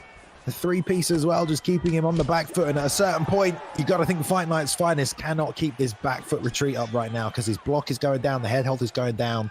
He cannot just retreat forever. He's got to start coming forward a little. There's a nice one. Start coming forward a little, Bailey. But like we say, when he elects, to come forward, I mean, these strikes are very purposeful, and they are landing a lot of power here, even though he's on his back foot. And just like you said, that a huge uppercut there. Can Powerful come back and turn the tides? Because if this goes to round 3, like you said, Dustin Poirier has that recharger perk, and he's going to recharge a lot faster than his opponent. Powerful in slow mode right there. What a sequence he landed from that 6-piece combination that ended with that body kick. He just kept on the pressure, slipped the front kick, and ends him with a left hand. What a finish from Powerful there. The last 30 seconds of that boxer were clinical, and he got that Conor McGregor pick executed well. Man, yeah, Bailey, and that was, it was looking interesting. And look at that Conor McGregor celebration, man.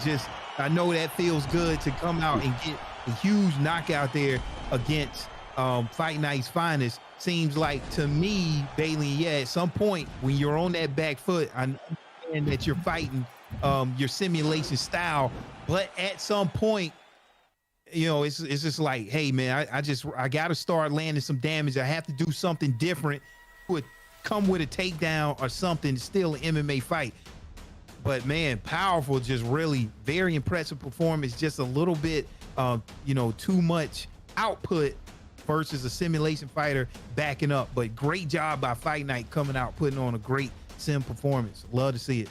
Yeah, 100%. All right, one more fight to decide this one. Then it's 1-1 between KIA and the Tune Squad. So both guys submitting new teams tonight.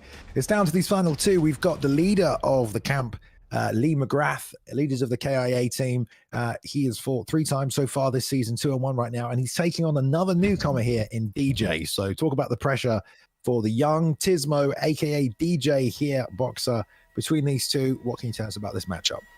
Okay, McGrath. Okay, we know already defeated Dark Dino in week 2, and TK is at Tech in week 6, but lost to EK Kamapoya in week 4. So a lot of experience there. We seen McGrath, very interesting fighter, but he's fighting DJ coming out of the USA and also ESFL debut. Very sharp striking. Master of distance, and that's very important in this game whenever you can control that distance, because that is going to allow you to stay out of trouble and initiate your offense whenever you want to. But he has a very skilled veteran on his hands here, and I like this matchup. Both of these fighters, Masvidal versus Leon Edwards, very great in the striking department, very powerful kicks coming out from both of these fighters in the welterweight division. This should be fireworks early here. Balian for DJ and McGrath, round 1. Take it away. Lots of fan support in the chat for Lee here. Lee McGrath out of the KIA team. So KIA in the blue corner, they've got 1. The red corner right here for the Tune Squad. So 1 apiece. Here we go. Let's see who takes the win home tonight. McGrath, obviously a veteran of the ESFL. Let's see what the game plan is, coming out with a Masvidal pick here from DJ. Both guys being patient, both guys great kickboxers. 1-2 for the little short, checks the inside leg kick right there, but nice pivot. 3 takes the center as well and into the lead hook. Nice work, I like that. Leans off, gets tagged with the right as well. It went through the block. Lead stepping forward slowly, but has to be careful. Oh! Yeah. Well, I mean, a lot of fights, powerful strikes already exchanged. I like that check hook that I see right there already coming out. A DJ, like you said, master of distance. I'm seeing him do exactly that right now, Bailey, and controlling that distance and able to land those uppercuts, because a lot of fighters whiff on that if they don't control that distance. Very great job, what I'm seeing right now, Bailey. Man. Yeah, McGrath very content to fight off the back foot here tonight. DJ trying to close the distance, but he keeps walking into everything. Lead hooks and body kick. Now switched on to southpaw. See if he can land something a little easier. Tags him with the lead hook that time as well. Trying to pressure straight to the body. That's nice, but McGrath is landing when he gets these counter shots off. This is that's McGrath in the blue gloves. Okay, wow. All right, Balian. But what I'm seeing right now, still a very dangerous DJ. But right now, man, McGrath showing why he's a veteran right now. Was fighting off the back foot Balian, but he has to do something here, about the range that McGrath has right now. It seems like he's the one that's controlling the range right now. Nice lead uppercut as well. Way to counter down the pipe. And McGrath staying true here to that southpaw Leon. Probably going to try and set that head kick up. Always in 2s. There it is. Always in 2s for McGrath. He's going straight lead hook, straight lead uppercut, lead hook, rear uppercut as well. There's the rear uppercut to the body. Nice block there from DJ, who's just getting outpointed right now, it feels like. Just getting beaten to the punch, landing his own damage off that lead hand, but that's pretty much it. There's another 3 piece on the inside. Ends with the lead uppercut and the liver shot as well. Lands on the break and straight back to the body with that lead hook. Great work from McGrath. Being patient tonight. Looks like he just wants to bring that win home for the team here. There's the lead uppercut again. Switch him down, boxer. Nice time uppercut there from McGrath. I really like just the way his combinations just seem so controlled. and he doesn't necessarily just press in and just gas himself out. And he is putting on a very clean performance right here. Nice leg kick coming out there from DJ, but he's going to need a little bit more. He's hurt right now. We can't see just how much, but McGrath doing a very great job. With his huge body kick, Alien, and this looks like the beginning of the end here. McGrath just putting it on DJ right now. Yeah, perfect distance on that liver shot right there. Absolutely smashed him with it. And yeah, this looks really good for McGrath. Now, we will say, guys, KIA, they're 0-3. This is week 8 of the season. They're 0-3. If McGrath pulls this off, then KIA will get their first win. So this might be the week of first wins here, Boxer. We've seen Showtime Killers get their first win on the leaderboard. That's going to re-inject some spirit into this division, no doubt. And there we go. If KIA can get it done tonight, if McGrath can get it done. But DJ pushing back forward now, trying to lead uppercut and lean the way in. The pull count is already coming out. There's a nice chop to the body, just in range to land it. Stands and trades there with the jab, rear left hand. As DJ still trying to push forward, and the pull counter timing from McGrath. He's trying to get it, but he's losing block as he's backing up, and now it's starting to bleed through a little bit there. Teep caught, nice work. Pressure kept on right there from DJ, not giving him an inch here, Boxer. Yeah, not giving him an inch. He's doing what he needs to do to try to get back into this fight. But right now, McGrath has a fresh Leon Edwards, and with that 95 kick power there, I mean, you can't take too much more. And we see Clinch here is changing positions, but like you said, Bailey, I mean, just doing a very great job. McGrath just dealing out massive damage there. Nice teep kick coming out there from DJ.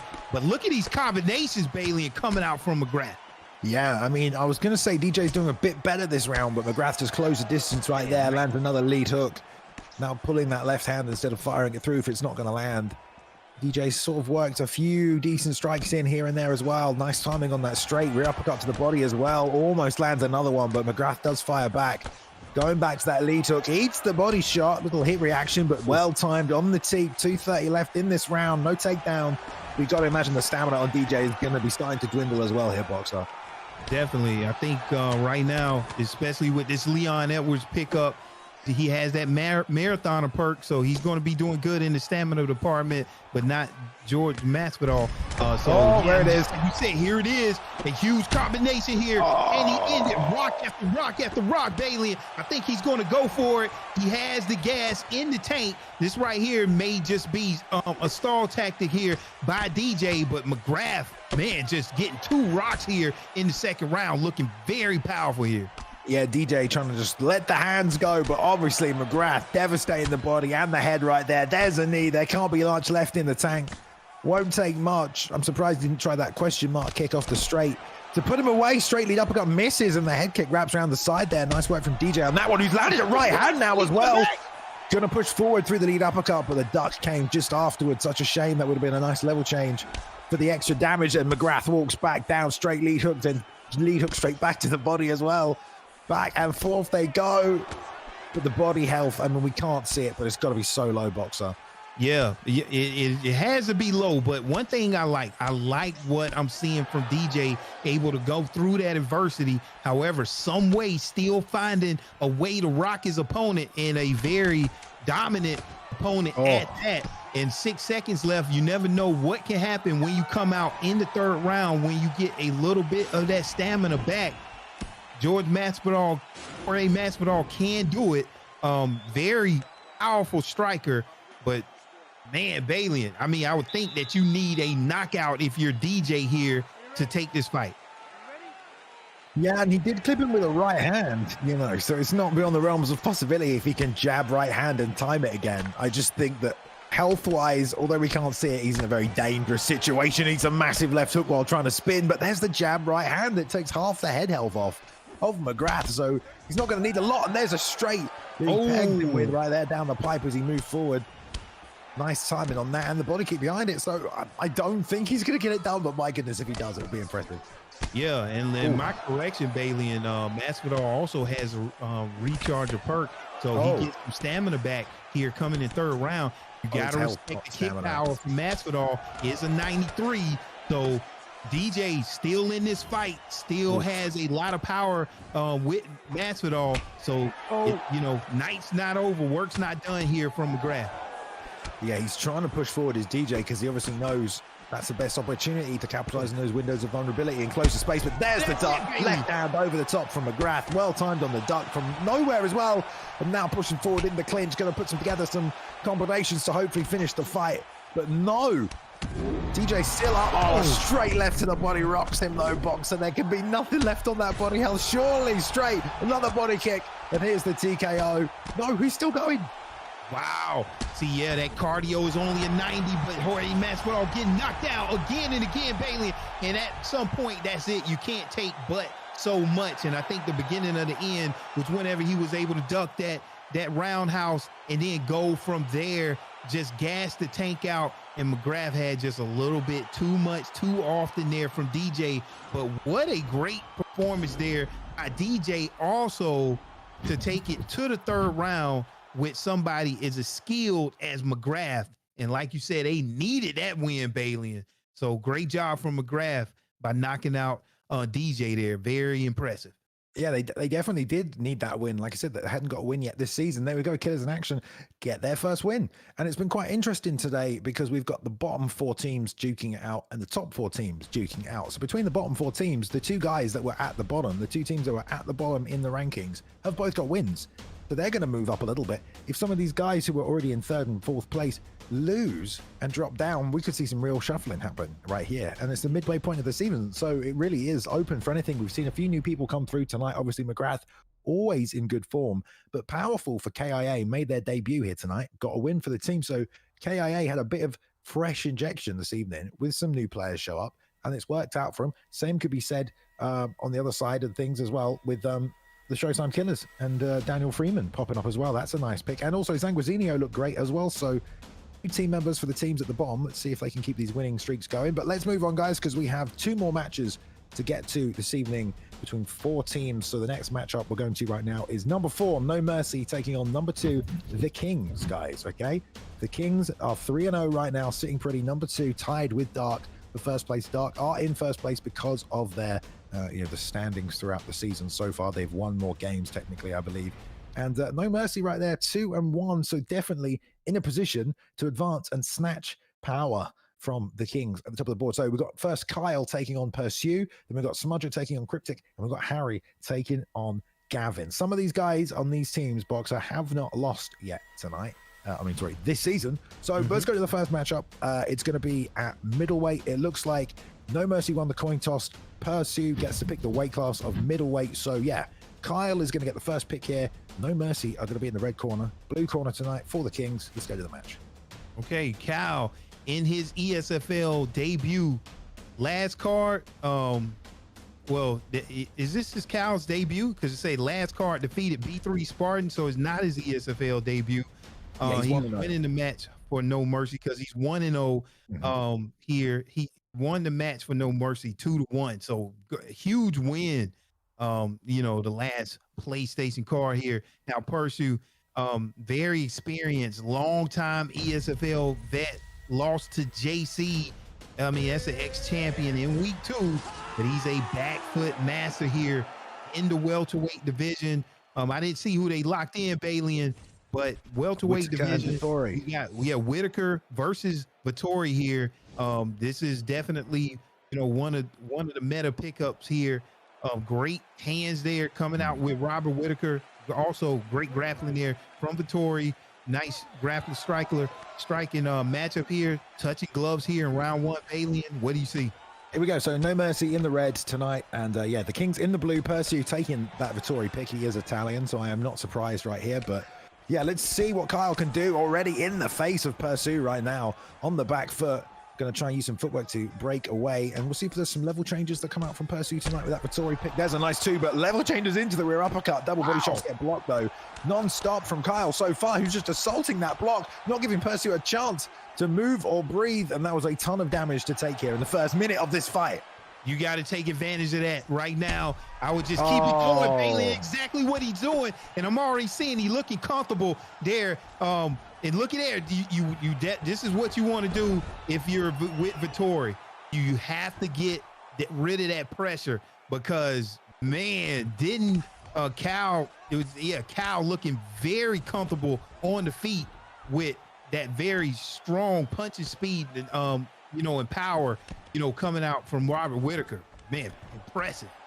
Yeah, I mean, I love the ankle pick into the treetop there, though, from Pursuit. Lovely job. Gets top position. This is exactly where he wants to be in the first round as well. So you can take some damage on Vettori as well. You've got the chin stat. You've got the recovery stat. So not the worst thing that could have happened. At least he's in this top position. And as long as he can hold it, it'll be good for him. He probably wants to get out of this full guard, though. But Kyle, we're going to see the skills off the backside, off the right fake. That was a great. And then a double fake because he goes for the hip as well. But no transition after it. Probably should have tried to hit something.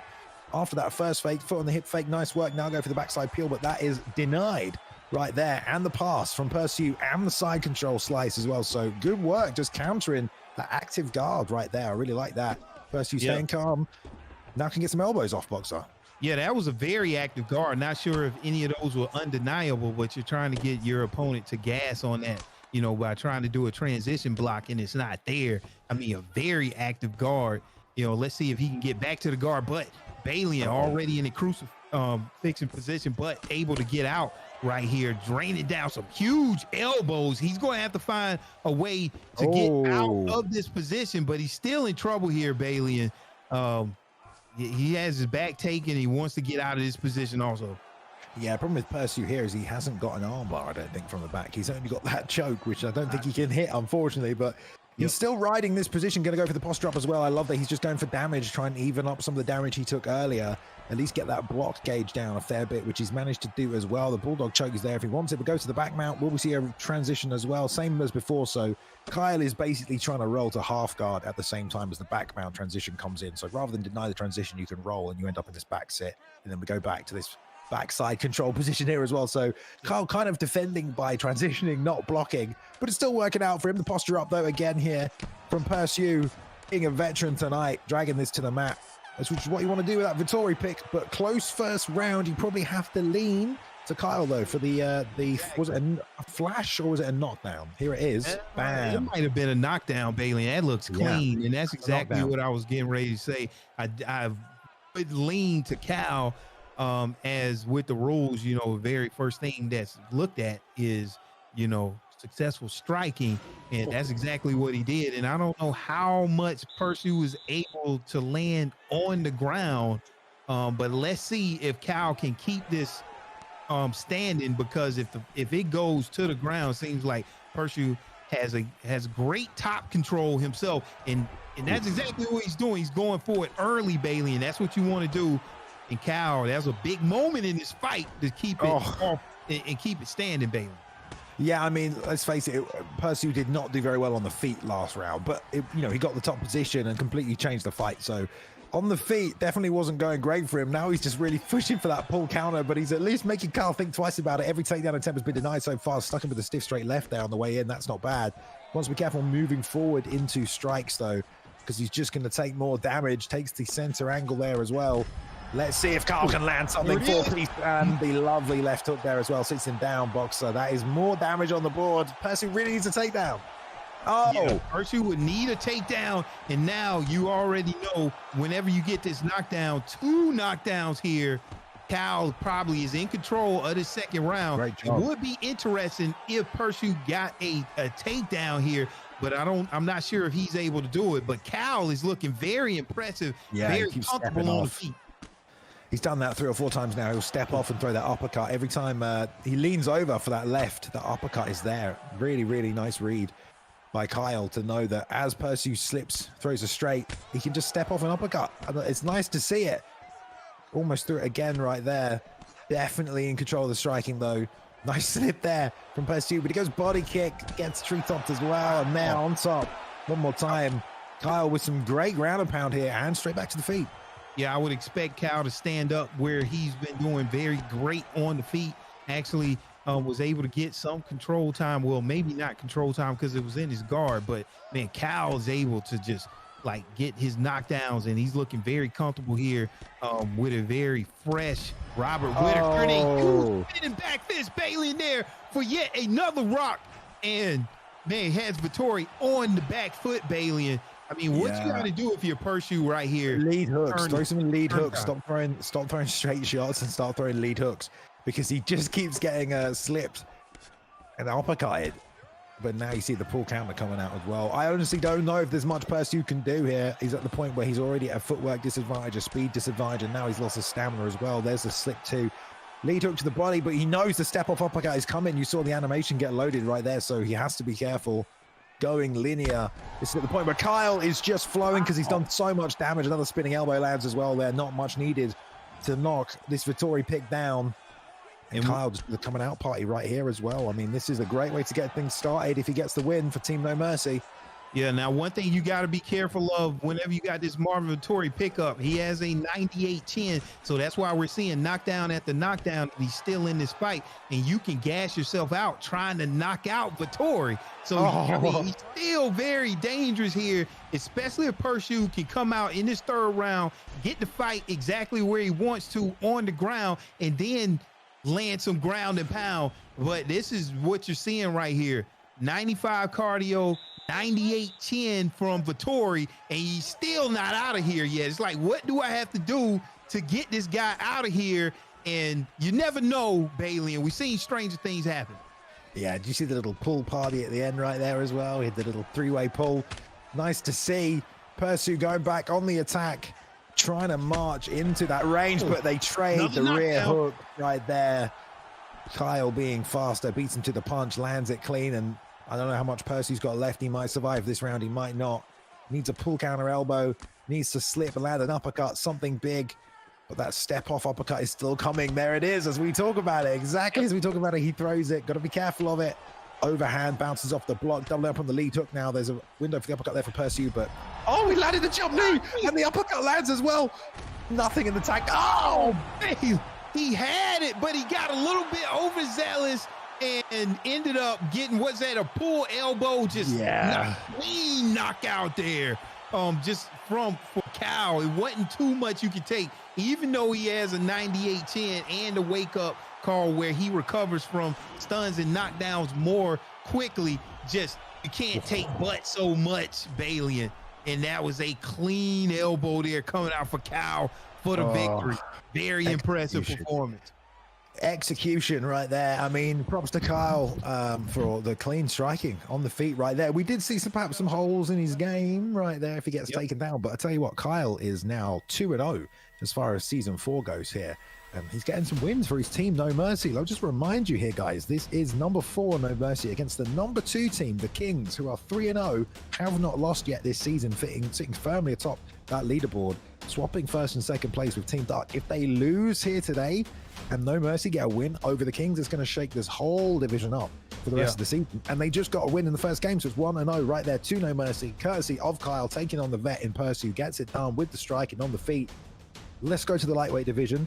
Take a quick look at the next matchup. Smudger against Cryptic. Lots of people calling for Smudger to win this one in the chat, but I don't know. Wow. Both guys very good. Cryptic undefeated this season as well at 2-0. Smudger repping England tonight 2-1. But Boxer, what can you tell us about these two? All right, with Smudger beat Kale week 2, beat Spartan week 6, lost to Goat in week 4. Everybody loses the Goat, so there's nothing bad about that. So I mean, Smudger, definitely, I can see why people are calling him out to be the favorite, but he's fighting no slouch in Cryptic. He beat 3-piece in week 4, beat Jimmy Slick in week 6. So you got a lot of success here lately from both of these fighters in the ESFL, and now they clash with this classic Conor McGregor Warrior matchup here. We understand what the advantages are from both of these fighters here, but this is going to be a good fight, Bailey, because you got 4 wins coming out from both of these fighters.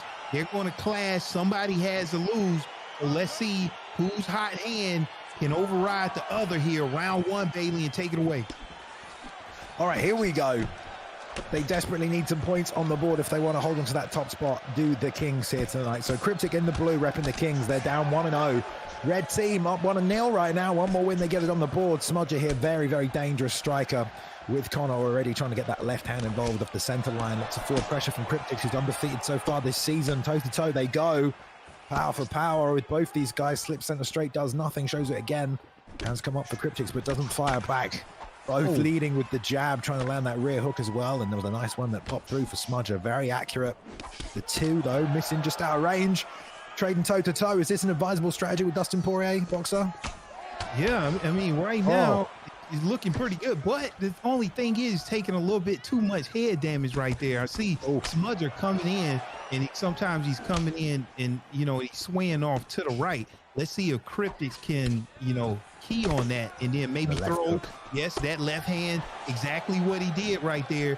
Let's see how, you know, Smudger is going to respond to that. There's a bit of lag right there. Love the takedown, though. Lovely work by Cryptic. And that's really something you should do. I mean, you have the stat advantages. Why not take use of them? No leg kicks at all from Cryptic either, which is another way to, you know, try and nullify out Conor McGregor. But a double leg just as good back on the assault, though. Cryptic like, gained him some octagon control, but he's a lead uppercut. He just led with that.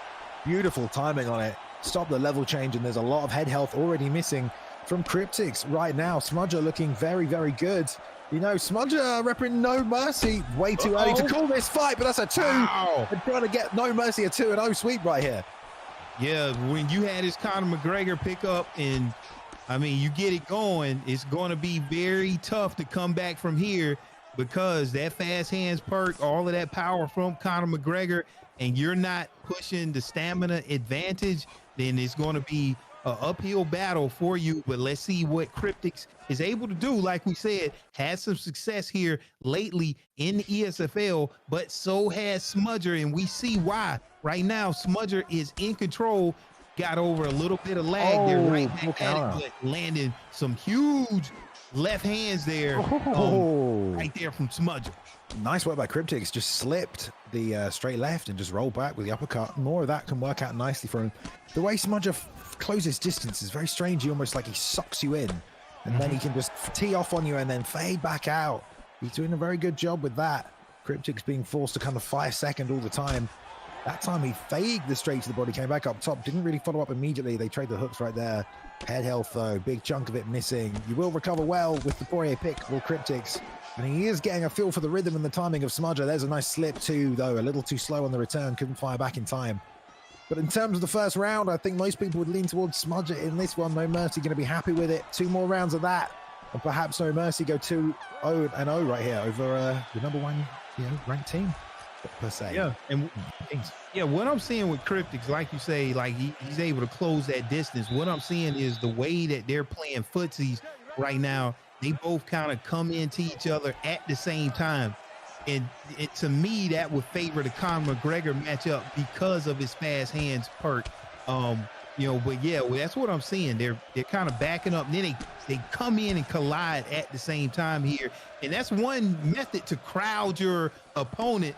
You know, you take away your kicks, you take away, you know, some of the longer strikes here. But that's what I'm seeing playing out, Bailey. Round 1. Yeah, there we go. Some starter stepping on the outside from Smudge, just touches him with the jab over and over again, trying to gauge when to fire, when to not. Jab lead hook on the break, double jab, triple there. Lovely work by Smudger, and he stays toe-to-toe in his face. Very, very interesting style from Smudger. Kind of hard to pin him down, but he's landing and he's evading. He's barely taken any damage there, exchanging nicely, lands the left hook over the top. The double jab there as he tries to fade back too. Cryptic's kind of going back in a straight line with the hands up, as you do in this game so often. And Smudger able to take full advantage of it. Again, he just slides back. You see that little slide he's doing, boxer?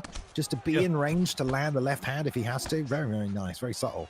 There it is again. It's very subtle, and you had that whenever you're winning this footsies battle, whenever you're the one that's taking there it goes. In the octagon. Huge knockdown there from Smudger. I was wondering if he was going to, you know, jump on that, land down some damage, and I expect him to get up exactly what he did.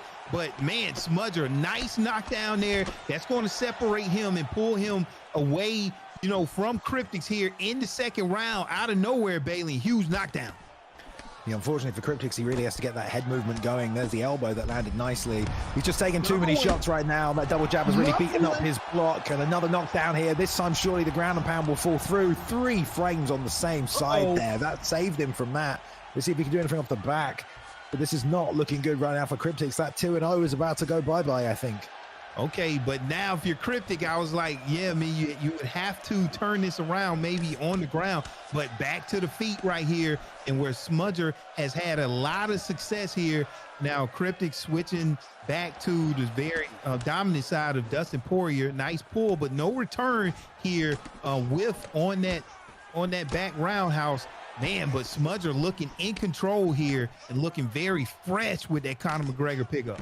Yeah, the double jabs. I mean, he's just touching the block over and over again, and Cryptic's just not able to get away from it. He needs to kind of bank that slip too or something to stop these hands just landing non-stop over and over again. Get some teeps going, just stay out of boxing range, but Smudger's been able to just keep it here, keep touching him. And there's just a 1-2 timed beautifully. And he's going to go for this ground and pound finish again for the third time. Let's see if he mixes it up. Straight shots, gets swept into full mount with just 30 seconds left, though. Otherwise, this triangle armbar might have been dangerous, but I just don't think he's got time. Yeah, I thought he was going to get him in a submission right here. Dangerous position here from Smudger. Not sure if he was able to initiate that specific submission here, but man, that was a dangerous position there from Smudger at the end. Got a little bit overzealous whenever he got the knockdown. It just kind of gassed out on the ground. Got to be careful of that. Yeah, I think maybe he saw the clock low and just thought, why not just throw hands? Try and get this man out of here. Wasn't able to, but now we've got the third and final round right here. So this is the best of three between No Mercy and the Kings. No Mercy took round one. They 1-0 right there. So it looks like red corner, No Mercy once again possibly set to take this best of three series away from the Kings, a team that have not lost yet this season, unless Cryptics can do the impossible and somehow pull this back out of the hands of this Conor McGregor pick. Because right now Smudger has been putting on a clinic, just touch, great head movement on the outside, could have followed up the lead hook there, but didn't. That might even have landed, even pulled that left hand right here as well. But he could probably let these shots go and they might land hitbox, so you probably get the finish, but he's still being really careful with his striking. Yeah, being really careful, really respecting Cryptics and what he's done and accomplished here in the ESFL, because these guys can come back on a moment's notice, especially one pull, elbow, and it's all she wrote. But yeah, I'm liking this offense being initiated with this jab really being really safe right now, because it's Cryptic's the one that has to push the fight, push the pace at this point, and anything that Smudger is doing is just widening that gap. Why he's winning this fight right now. But that's a nice step up there, elbow. You never know, Alien, but Cryptics has his moments in this fight, but not enough. Not enough. I mean, he's hunting for it right now. He's got 3 minutes. That uppercut can do damage. That pull counter elbow could do damage. But look, Smudger's just jabbing him, man. He's not even committing to more than that unless he feels safe. The knee lands. There's the left hand. One more time. Lead hook. No pull. And the lead uppercut. Just launching him right in the orbit, Bailey, out of nowhere. And that's what happens with Conor McGregor and that punching power of 95 combined with the punching speed of 96 combined with that fast hands. I don't like to play that game with Conor McGregor. 87 on bottom control. I'm looking to put him down and fight from there, because you can see what happens, with this Conor McGregor pickup. I mean, it's just, man, the hands are still very dangerous. Yeah, I think we saw Conor kind of slide out of the meta at one point, but he's definitely still in it. I mean, still one of the best strikers you can pick at this weight class, especially with someone like Smudger uses him so effectively and just masters that reach and that range. We've seen Dustin Poirier be the perfect counter to Conor as well, but not in that fight. Not in that fight. That was just great execution by Smudger. Gets the win and gets a 2-0 right there for Team No Mercy. That's it. They officially win this. They're getting points on the board. So number 4 just beat number 2. This competition is wide open, Boxer. Wow. Yeah, you say, number 4, anytime a number 4 beats a number 2, then they're going to, pretty much be tied at that point. And it's anybody's ball game at that point. Definitely needed it. Now, this fight here is just going to go for any type of tie break situation. Yes. But so we still going to end up running this third match here, Harry versus Gavin. Yeah, and that'll be important as well, because both these teams will be 3-1 in terms of their win-losses this season. So this is also kind of the battle for, I would assume, second place now, because if they do win, they will, I think, go above them. I don't know. We don't do the rankings. We just do the fights. So let's go to the third and final matchup here between No Mercy and the Kings. We've got Gavin repping the Kings, Harry on the left-hand side there. fighting for No Mercy. Here we go. 2-0 is Harry right now, boxer from Scotland. No Mercy Harry, 2-0, coming out of Scotland, defeated Storm in week 2, beat Dark Swiss Liebacks, I better say that one right, in week 4. No Mercy camp leader. Harry is the leader of No Mercy, all right, but he's fighting No Slouch in TK Gavin. Beat TK Kratos in week 2, lost to KIA Ed in week 6. So Gavin wants to redeem himself, fighting out of Ireland, 1-1. So we see Conor McGregor pick up everything that we talked about versus the current champion, Alexander Volkanovski. If you hadn't saw, he just got the 5-star. So this is the buff Alexander Volkanovski. He's going to be very strong in the stand-up and on the ground. I would take this to the ground, but we'll see what happens here. Bailey, in round 1, what do you got? Here we go. Well, we've got former champ Naz in the chat saying you may as well just not play if we're up against Harry at featherweight. Pass the pad to your dog. So, you know, that's the expectation on Harry, who's absolutely smashing him right now, in case you weren't paying attention. Coming out with drilling Gavin with a left hand over and over again, just walking him down. Gavin able to offer nothing to stop him from pushing forward right now. There's a teep that might keep him off him. Level change fake right there, stays in the pocket, throws a couple of shots. The pull counter was being hunted on. The confidence from Harry right now denies that takedown. But yeah, lots of people hyped on Harry tonight. Wow. I mean, Conor McGregor, takedown defense of 90. I at least want to see, it, like, 87, defense off his back on the ground. If you stand up here, this is a lot of pressure here, Bailey. I don't care if you're 5-star, Volkanovski, you can't take it, Bailey. But right now, fighting really good on the back. Yeah. Bailey, this is some high-level boxing right here. I mean, this is moving fast, Bailey. Yeah, he's like almost in desperation mode, because Harry's walking him down, trying to take his head off. The level change fakes were really nice. He's getting those pull counter times really well, but Harry is also pull countering the pull counter right there, which takes him out of the damage zone, which is really nice too. But he's walked Gavin down now. That left hand just smashed through the block. Barely any head health left already. Trying to land those body shots, but inevitably that left uppercut is going to pop up and really sit Gavin down, do some big damage. There it is, as he timed it on the straight. And the double jabs again, just pushing his opponent back. We saw this earlier from his fellow teammate with the Conor pick. And Harry working. Some people talking about Harry at featherweight. It looks like the weight class was picked by Gavin. Gavin chose featherweight. So, left hand again. He's like, I want to come in your back house where you're comfortable, your backyard, and beat you there. But look there, you can't do that. Already a knockdown by Harry, and like they said in the chat, man, just pass the controller to the dog. Like, you can't do no better. I mean, man, I'm seeing why. This is the weight class, Bailey. And at this point, I mean, I wouldn't try to prove anything by boxing here. I don't know. At some point, you got to go to where that fighter is the weakest, if you can, because this is just a matter of time. I mean, Harry is just walking him down. And here we go. At least he attempted it. Wasn't the best shot, Bailey, but that's what you want to do to mitigate some of that. He's tried 2 or 3 times now as well. I think the defense from Harry is going to be on point, but look at the stamina. Harry has burned so much of his gas tank already. You have a high recovery on Volkanovski.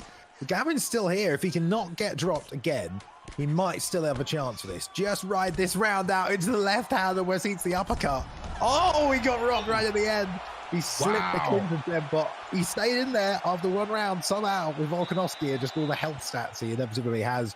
But Harry put on a clinic right there, absolutely unloading the offense. So see if Gavin can level change like you're wanting here, boxer, because it's going to be a tough ask. There's a straight to the body, but don't forget he got uppercutted, and that was how one of those horrible rocks started, so has to be careful digging for that. Now getting frozen on the entries as well. Level change fake one more time, trying to go right hand uppercut, Andre Arlovski style, but Harry, man, still in his space and landing these shots. A straight left rocks in there, boxer. Oh, he's down again. Knockdown. It might be a little bit too much, Bailey, but he did.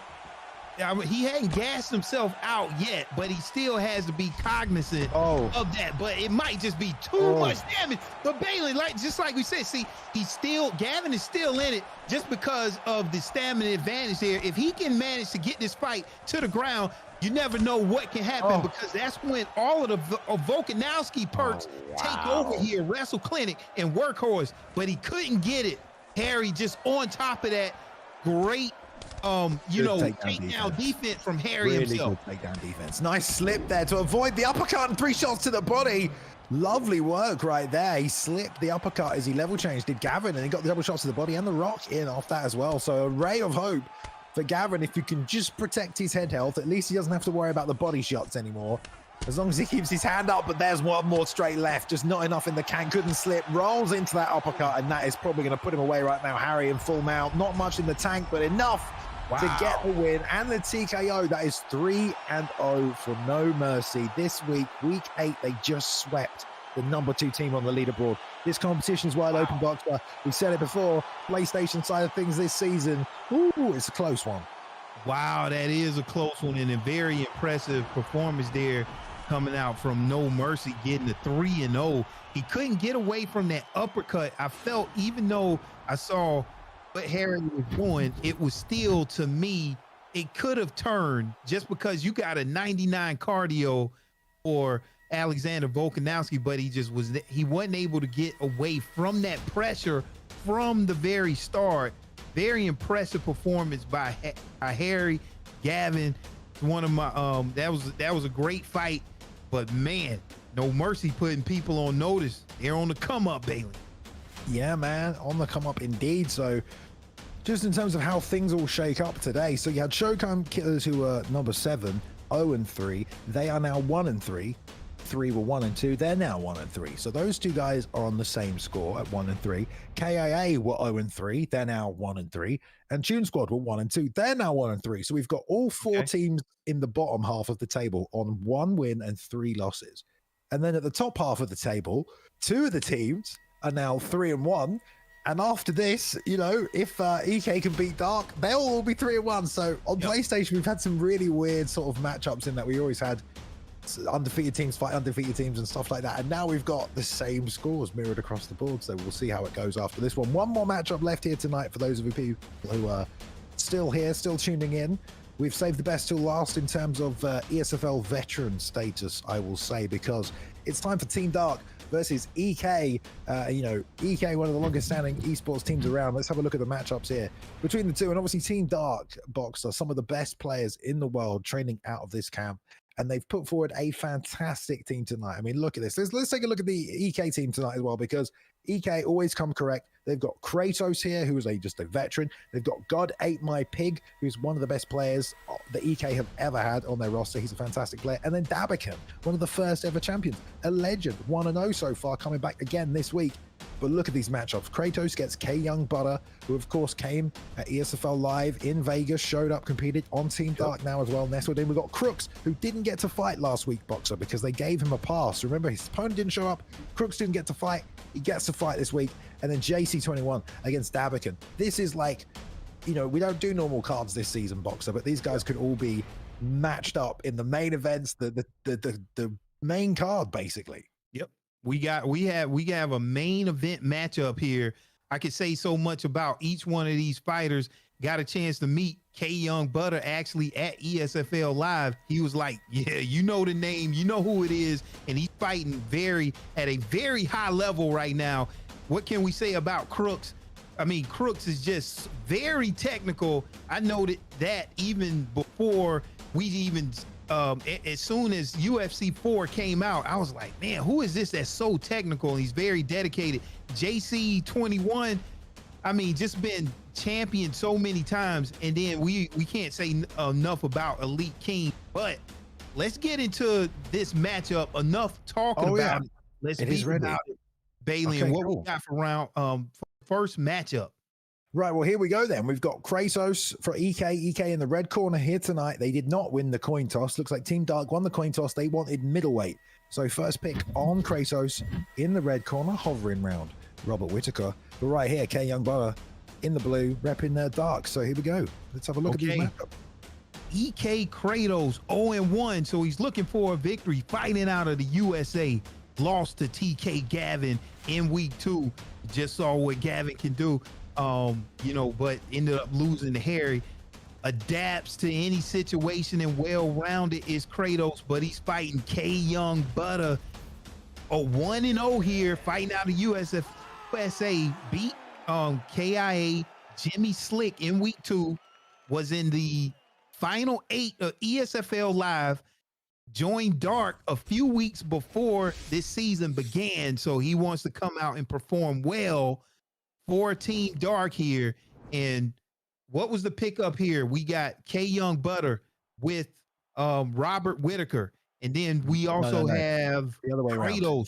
coming out. No, we got Kratos as Robert Whitaker. Yeah, and then that's right. we got Robbie Lawler, round 1, Bailey, and take it away. Here we go. So Team Dark in the blue, EK in the red here tonight for this final matchup. Season 8 on the PlayStation side of things of Season 4 of UFC 4 here at the Esports Fight League. Welcome if you are new. These two matching up, two of the best players in the world here. K Young Brother, like we said, we saw him in person at ESFL Live. Fantastic competitor, showed up out of nowhere and did very well right here. Both men boxing though on the outside, a few kicks involved as well. There's that straight lead uppercut. We've seen so much tonight. We see so much at the high level. Nice takedown stuff though immediately from K Young Butter.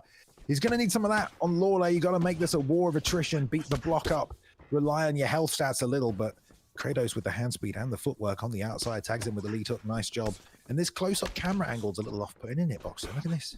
Yeah, I like it. Yeah, and like you said, so the thing is, Robbie Lawler can take a lot of damage there. Has great blocking, 96 in blocking. So that's going to bode well with the skill set of K Young Butter, who has a lot of offense here.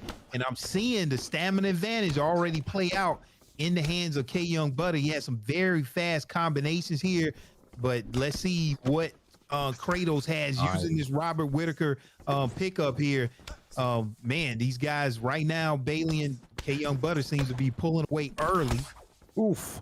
Trading the big left hands right here. Yeah, K Young Butter sinking a few to the body, but missed there on a big hook. Takes a jab too. Still keeping the stamina advantage. Nice teep up the middle there. That will help as well. But both guys trying to be conservative, but also recognizing that they got to land when they can. There was a big left hand as well from K Young Butter. Timed it nicely.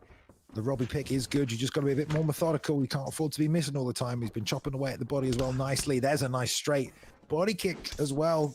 Good move to have on Robbie, that fade out body kick. People get used to the boxing range. You chop him back with it. But Kratos wanted to take this toe-to-toe. Right hook lands, pierces through the guard, misses on the 1-2 right there. Follow-up from K Young Butter, but no man stepping in right now, really trying to pepper. There's an uppercut.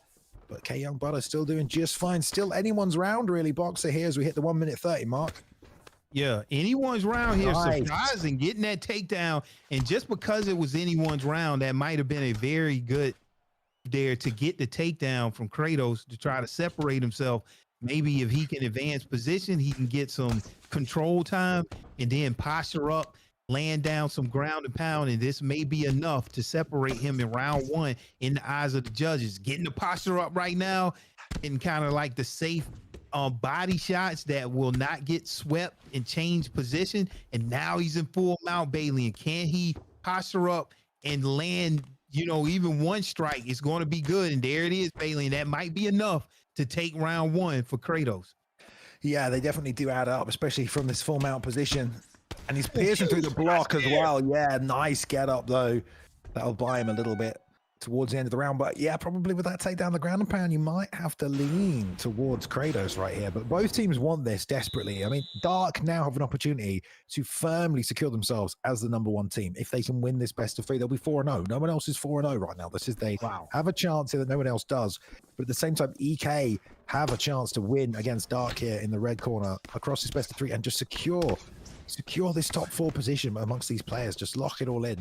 Would be nice to see. But here we go, back in the second round. K Young Butter walking him down now, trying to stick that stiff jab in his face, pulls out of range of the 1-2-3 there, comes back with a lead hook as well, and doesn't throw the left hand, but they trade right there. Kratos gets the best of it. Block all gone for K Young Butter as well, as he tries to lean out, but now he's loading up on the big left hook as well, and he's getting beaten to the punch a little bit here, Boxer.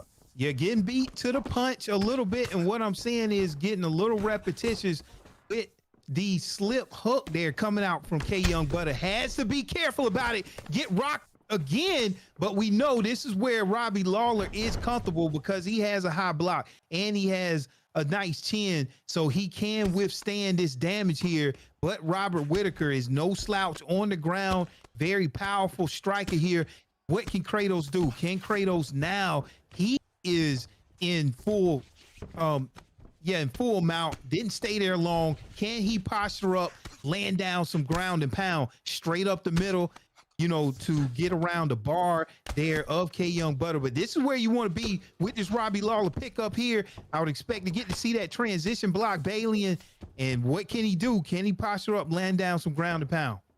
Well, he's definitely taken this full mount position again without too much trouble. High blocks right there coming out, but it's getting through. The damage is getting through, and it is a tough place to be on your back with Robbie. On top, you're generally fine. You got some great ground and pound, some good top control, but being here is not the best, and now more shots starting to load from Kratos. Will sneak ahead in this round because of it. Nice deny there on the instant full guard transition. We're seeing no fakes come out from K Young Butter. There's a nice deny there for the step over for the full mount, but what can he do with it here? The arm triangle interrupts any momentum Butter was trying to build, and no, he will not be hunting for it and trying to finish with it, but best case scenario, he gets a pass. Doesn't matter. Stops the GA that he had from that. And again, just a full guard transition. K Young Butter here having a bit of trouble from half guard. No fakes coming out. Maybe need to try and work on that a little bit, but everyone has their own system when they're on the ground, Boxer. Yeah, exactly. You don't have too much advantage there when you got Robert Whitaker only at 87 in submissions, and then Robbie Lawler has a 88 in submission defense. So it's kind of like a stalemate there. But on the ground, I mean, Robbie Lawler, you're only talking about a bottom control of 84. That might be the lowest that I've seen like in the game, one of the lowest. But nonetheless, able to somehow get the sweep and get back on top right now. So K Young Butter, we saw him in round one, posturing up, landing down some ground and pound. Can he do the same? There's only 15 seconds left. You don't want to gas yourself out. Look at there, nice reversal here, and this is where you want to be if you're Kratos. And let's see him now return the favor, but he couldn't quite do it at the end of round two. Bailey, I'm not sure who took that round, but man, spent a lot of time on the ground, surprisingly. Yeah, I think if you look at the stats, I'd probably put Kratos up 2 rounds right now, which is surprising. Like we said, EK not necessarily the favorites coming into this. They are ranked lower in the season right now, but these two teams have not had a chance to match up, and they are matching up right now. Kratos doing very well with the top control. On the feet is fairly even, but once it hits the mat, another uppercut as well. That'll be great for Kratos to see if he can chain a takedown into it. Not going to. Slips off to the center line from K Young Butter, who keeps himself in the fight. Good recovery time on Lawler. You can always expect it, but that rear uppercut, it's a weapon. And the ground and pound damage is now added up to the block and the head health. It might be a matter of time before he goes down again. The right hook, the right straight as well. Right on the money.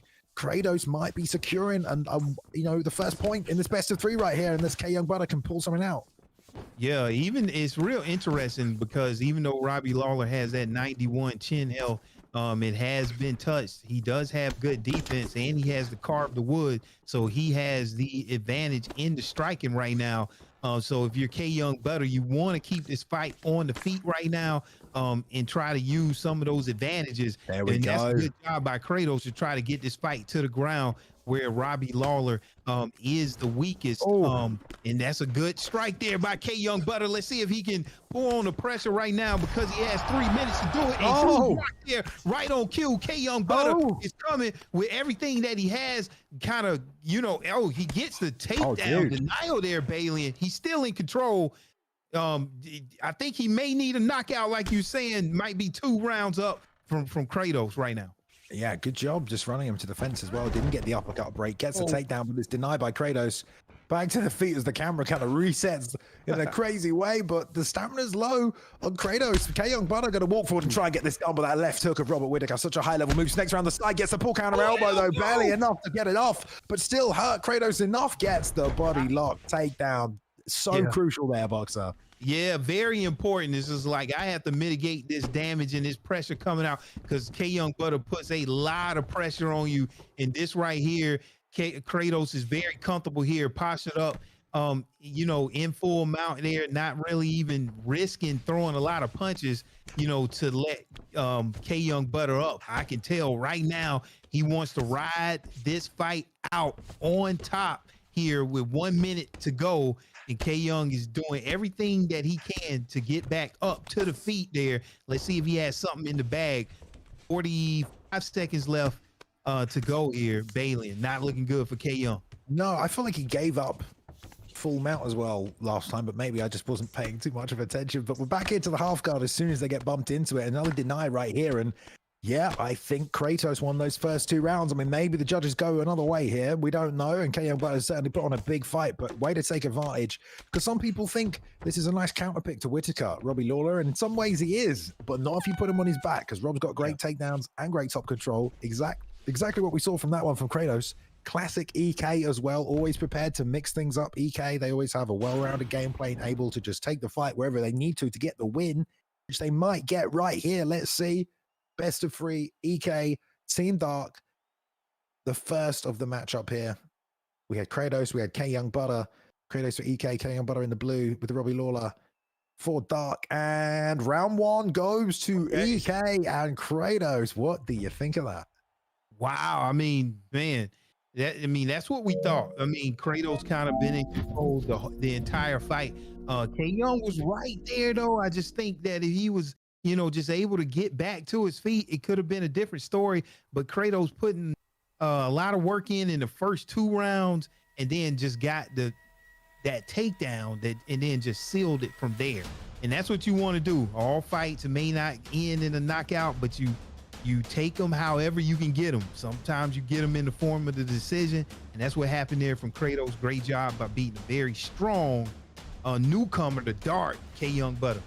Yeah, there we go. I mean, very impressive by Kratos. What a way to get this best of 3 off to a good start. I'm telling you, if VK can pull this out, this whole season is wide open because we have 4 teams on the same score at the top and 4 on the same at the bottom. It's just going to be pandemonium who's going to take this. But let's go to the next matchup. We're ready to go. It's at bantamweight right here. Looks like EK's God Ate My Pig got to choose the weight class. He locked in bantamweight.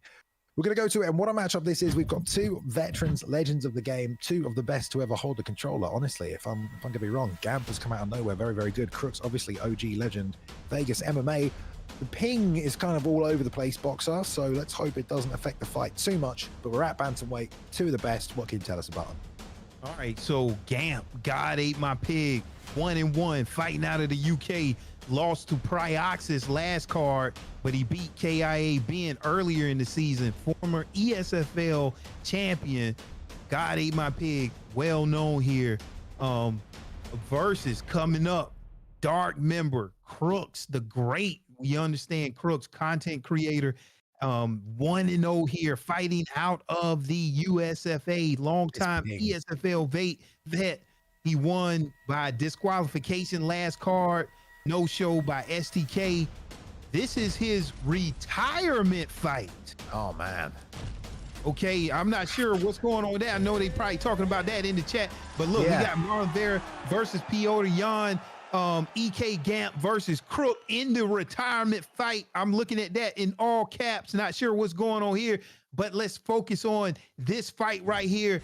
This is an elite matchup right here. You're going to see a very technical matchup, especially against Vera versus Piotr Jan with Crooks. It suits his style very well, and Gamp, very creative fighter. And I can't wait to see how he's going to use this Vera pick up here. Round 1, Bailey, and take it away. Yeah, I mean, in my opinion, in a really crazy laggy match like this, which it inevitably will be because the ping was flicking between 200 and 400, Crooks has a bit of the advantage if he's going to be the one going forward, because it's harder to obviously make reaction reads and stuff. If you're on the back foot going second, chances are the guy going forward is going to hit you first. But God Ate My Pig off the back foot with Vera planting, looping those uppercuts in right now as Crooks tries to step forward. Jab interrupts him right there. Look at the slowdown as he tries to slide in. I mean, this is not a fun matchup for either guys, but unfortunately, this is how the cards are played tonight. For both men, they're going to do the best and try and make the adjustment to the delay, which eventually their brains will do. And they will slide in place here. Yeah, we don't see this Vera pickup as this is one of the newer fighters. And then, man, what a nice, creation of Vera here in this game. But one thing about Vera, he has frontal assault, razor wire, and recharger, and bulldog. So, very, very skilled. you know, at throwing the kicks and moving forward with a block. Went in for the takedown there, but I don't think you're going to get that on Crooks, especially with that high takedown defense of Piotr Jan, able to keep this fight standing. But Gamp understands exactly what he needs to do, and I want to see how he utilizes this Vera pickup here. Very interesting matchup here, and look at that head movement coming out there from Crooks right now, putting on the pressure, Bailey. Yeah, talk about how bad the ping is. Crooks is timing perfect slip straights. Like, I think he's okay. Oh, what an uppercut! Spits him down. Perfect timing there for Crooks. Talk about it. God Ate My Pig was getting tagged a bit there down the center line. Level changes. Crooks all over it, but great takedown denial right there by Gamp. Straight back to the feet. Will recover well on Vera. Still has the power to exchange, but in the pocket up close. Crooks there with the pull counter right. Nice movement. Oh, he is crushing Gamp right now. Every time he takes a step forward, Boxer. Wow, and this is what I was talking about. Very technical fighter, you know, with Crooks. A lot of people, when they move their head, you know, they do kind of the major lunges and the major slips. You know, you're going to see these minor slips from Crooks and then deliver some very fast strikes here with Vera. Only a 91 chin, could be in trouble here early, but has a 91 cardio, but a 96 chin. So he still has a little bit left in the tank here, but Crooks pulling away here on the stamina advantage, baby. Yeah. God Ate My Pig is going to stay in the fight though, as Vera obviously has a lot of weapons. I just think it's a little tough because he's not able to fight at that range he wants right now. Crooks is taking the step to the inside, keeping this at that short PDR boxing range right there. Lands a three-piece before God can even keep his hands up. Oh, that teep on the end almost put him down as well. Crooks looking like a assassin right now, just being ruthlessly efficient. And God Ate My Pig cannot get his head off the center line or get away from these strikes right now. Overhand misses, straight right tags him one more time. Going to take top position. No, the up kick saves him, as will the clock with 10 seconds left. But he's done some damage as well. Look how much damage God Ate My Pig has done. Yeah, that was a lot of damage. You see, that's the thing with Vera, though. You know, you have to be careful because he does have that frontal assault in terms of those perks. So those kicks are going to do a lot of damage there, but I would have to give that round definitely to Crooks there, just showing why he is so technical and already pulling away with that stamina advantage. Round two here. Let's see if Crooks can continue what he was doing in round one, Bailey. Yeah, we'll see right now. Level change, right hand coming over the top. Crooks doesn't take anything from it. Straight right. Nice timing from God Ate My Pig. Unfortunately didn't connect, but he's got the right idea in that he's trying to intercept as he's coming forward, get the maximum vulnerability from that. Hang around in the pocket a bit too long with the block so low, but the right hook came around the side. Proper tag Crooks right there on the chin. And now pushing forward, but double jab straight. Gets slipped at the end of it. Crooks saw it coming. And now the knees to the body as God refuses to back out of the clinch position. Wow, yeah, and I'm seeing great head movement there. It's like you live by the sword, die by the sword. One time Crooks got caught, you know, leaning and got hit with the right kick. But look there, head kick there. You can't take those kicks coming out there by Vera. And he uses that opportunity, Bailey, to pull on the pressure and get a huge knockdown. What a turning point in this fight, Bailey, and Gamp is still pouring on that pressure. Oh my God, he's just throwing different combinations. He's landed everything. He's just putting that extra shot on the end of these combos. But there we go, trading on the inside. The right hook lands again, though. The up kick keeps him into the front kick. That is unblockable, I believe, though. The up kick, the front kick, once you stand up there, I'm pretty sure that's unblockable. But unfortunately, it doesn't matter. He gets it in there. This is just a two-piece and the slip. There we go. It's about to say. His retirement fight comes out with a huge KO. Bailey and a highlight just slipped straight for the knockout on Gamp, Bailey, and wow. Dude, I mean, it was the double jab straight right. He got slipped a bunch of times throwing that, but I guess went back into just robot mode, automatic, went double jab, and then Crooks ready to slip that too. I was about to say they were both double jabbing back, like literally before it happened. Someone's going to get slipped and knocked out. Obviously, Crooks making the read again there, despite the ping, which is kind of all over the place. Maybe there's a word in the back about what happened. I don't know, but I feel like they were able to scrap the fight, apparently, and neither of them pulled out by the end of round one, so they continued anyway. Okay, there we go. I think apparently that, at least the word. Apparently, yeah, they had the option, but just kept playing anyway. It didn't look too bad given the fact that they were slipping a lot of shots themselves there, so it seems like they had some timing and some control, but both men happy to fight on. You know, bait is correct. There you go. So they had the option, guys, and they just carried on fighting anyway. That's the reality of the situation, isn't it? Especially when we're doing a format like this where these team players don't know who they're fighting. They submit their lineup 1 to 3 anonymously, and they get matched up on the day. It adds to the excitement. Unfortunately, it's the nature of the game that they're going to be, you know, like what can we do about it? You know, unless we curate every matchup, but that goes against the, you know, the philosophy of this format. Yeah, even with that high ping, the match, you know, still was playable. Man, very impressive performance. That was the retirement fight for Crooks the Great. Ended on a highlight KO. But what do we have coming up here next, Balian, in the last and final fight of the evening? Well, it's coming down to the wire, isn't it, really? Because it's 1 apiece for these two teams here, Dark and EK. And as we said, Dark 3-0 right now, undefeated this season. They might make it 4-0. They might be the only team that went 4-0 so far, or they might drop it, and we'll have that 4-way lock at the top. 3 teams on 3-1 this season. That'll be nice to see, keep things busy. But let's go to the final matchup then. It's going to be EK's Dabican representing this evening, one of the long-time members of this community, former champion in the ESFL as well, and he's got JC21. So they're going to lock him in. We're going to welterweight. Final matchup of tonight. It's 1 apiece. It's all on the line here. Okay, welterweight fight here coming out from EK Dabican, 1-0, fighting out of the USA, beat KIA Ned in week. Also a former ESFL champion. ESFL Live Final 4 was Dabican.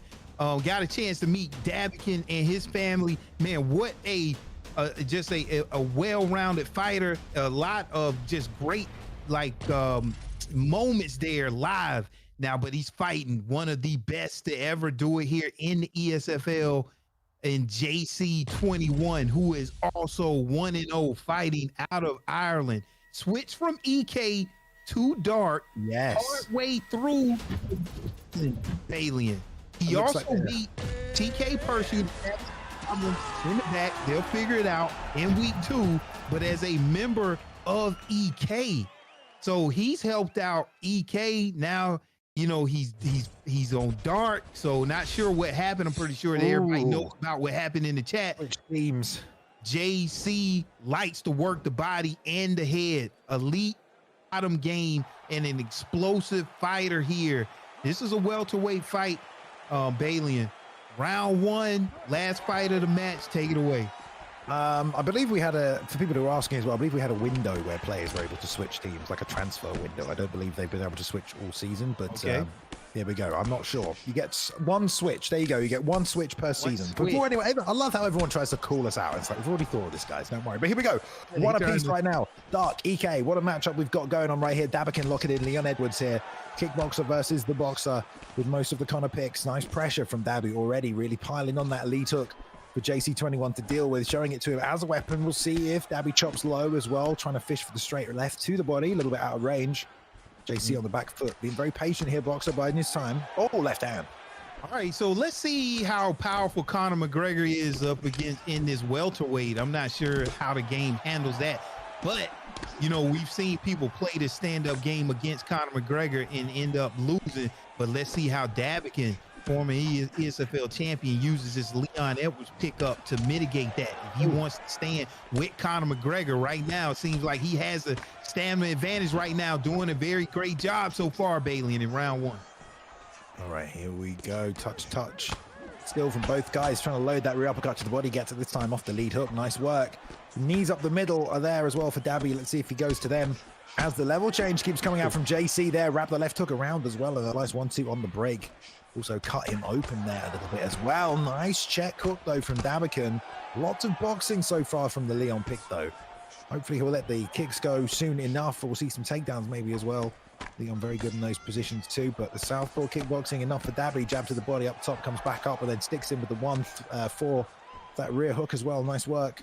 Not too much damage done on either side though. Both men being defensively very aware. There's a nice jab. Rear hook again from Dabby. Twice in a row he's landed that now. Fishing out there for it. Yeah, I like what Dabican is doing. He's putting a lot of pressure on the block, you know, of Conor McGregor right now and JC 21.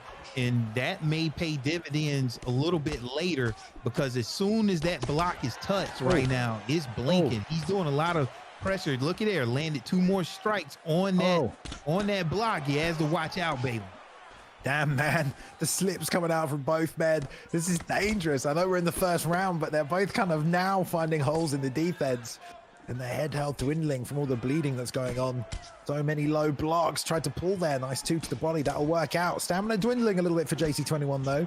Let's see if the body kicks come out from Dabican. He's really just been boxing. Lovely lead hook work from Dabican though, really making that work for him tonight. Just bouncing it off the block, just checking it, showing it to him. Now puts the left hand behind it as well. Trying to get away from those slip shots. There's a lovely forward moving left hook and the slip behind it. Blocks the body, pull counter, lovely rear uppercut to the body lands. There's no stamina left for JC, but he timed that beautifully. And that body is still hurt. Nice work by Davi to not take extra damage. Very close exchange at the end though, Boxer. Man, that's very close exchange. I've seen JC21 just come out of nowhere, win fights up under extreme situations. We've seen, Dabican, he can survive also. So, I mean, this is a very technical matchup here. And one thing I'm seeing, man, both fighters are winging hooks when they get in close. And then, see, that's why that pull counter was able to work there at the end with JC21. But it is doing a lot of damage on that block of Conor McGregor. Blocking is only an 88, Bailey. A forward kick out of range right there. Man, let's see what Dabican can do. I'm not sure who's up right now, Bailey. Who you got? Well, I think the damage is slowly going the way of JC21. He's starting to outland right now as well. Those rear uppercuts to the body have been landing, and they really do make a difference. And there's another left hand, follows up with a right hook, gets the rock to the head and the drop with the follow-up lead hook. The up kick doesn't come out in time, but straight back to the feet where he wants him. Dabi not even staying in there, manages to pull counter and not get himself dropped. But JC looping the hands of Conor in and finding success right here as Dabi goes back on the offense, trying to stalk him down, Boxer, but there's a slip too for the 2. Another body shot and a wheel kick. Not looking good for Dabican. This is all on the line right here, but JC21 wants to pull this out for Team Dark, keep them 4-0 this season. Wow. I mean, JC21 just putting on a masterclass performance right here, able to understand when he wants to pull, able to understand when he wants to slip and be effective in his striking in return, which ended up getting knockdown. And another well-timed uppercut, knowing when his opponent was going to duck Bailey, and then that's all she wrote. Just downloaded exactly what Dabican wanted to do and was able to take full advantage of the slip, of the ducking uppercut. I mean, man, JC21 looking real strong, putting people here on notice, going to 2-0 here for Team Dark, just getting it done, baby. Yeah, there we go. I mean, 2-1 there, not 2-0. Obviously, EK won the first round of that matchup, but congratulations to Team Dark. That's 4-0 on the board. JC21 wasted no time halfway through that second round, getting the finish. And there we go. They take it. They stay number 1. Team Dark officially 4-0 so far this season, Boxer. Very close. Great work by EK coming in there, giving them probably one of the hardest matchups they've had so far this season. Every fight was close. Even the last one there with Dabican, he was still getting damage off. But it is Team Dark who stay on top of the leaderboard. And just behind them there, the Kings, they've dropped a point as well. They're 3-1 now as well. So it's all to play for still as we go. Let's take a quick look at the schedule for the rest of the season, just so you guys can see, and then hopefully in the back we'll get those rankings updated and you guys can see how things have shaken up here at the end of season 8. But that's it. Sorry, week 8. Week 8 is in the books. Next week, guys, come back here, 2 p.m. CT time, Central time. It's 8 o'clock in Europe. Actually, it might be let's see, daylight savings. I think it'll actually be 7 o'clock in the UK next week, just so you know. But there we are, Xbox next week. Got lots of great matchups on the Xbox side of things, but we are sticking PlayStation here. November 6th, I will be back here with this man. I'm a Boxer, and we will have the Tune Squad taking on Team Dark, who will probably try and go 5-0, but Tune Squad, they fielded a good team this week. We're trying to get some bounce back there. We'll have B3 taking on EK. We'll have No Mercy taking on the Killers in action, and we'll have the Kings taking on the Showtime Killers. So much going on. The standings I've just seen, they look updated to me, so let's jump to the standings so you guys can see them. At the end of week 8, there we go. Number 1, clearly now at 4-0 is Dark. Number 2, holding on to their spot technically, is the Kings. Number 3 there would be No Mercy. That's not fully updated. That's okay, guys. We're doing this live, so No Mercy and number 3, Elite Kings, I believe, will be number 4 right there on 2 and 2. And then bottom of the table, all to play for still. So interchangeable. The top 4 guys will go through to the playoffs. So it's all about being inside that top 4, which is very, very close right now, Boxer, isn't it? Yeah, very close. I mean, what transpired here today put everyone just like right there, boom, in the center. And then at the very top, which I really expected, Team Dark, and you know Romero is behind all of that. And so, man, just really, to me, kind of quarterbacking a flawless performance here. And no matter who it is from the rest of these, you know, teams, they're going to have to put some pressure on Team Dark and get a win. It's going to have to step up from the rest of the community and get a win from, you know, off of Team Dark. I want to see it, you know, but it's easier said than done. But nonetheless, still looking forward to seeing if somebody can push Team Dark and get rid of that O in their loss column. Yeah, there we go. All right, well, thank you for joining us here, guys. Week 8 in the books right now. Like we said, next week will be the Xbox side of things with Bane, Bruce Lee. Rob will be covering the action for you there, so stay tuned for that one.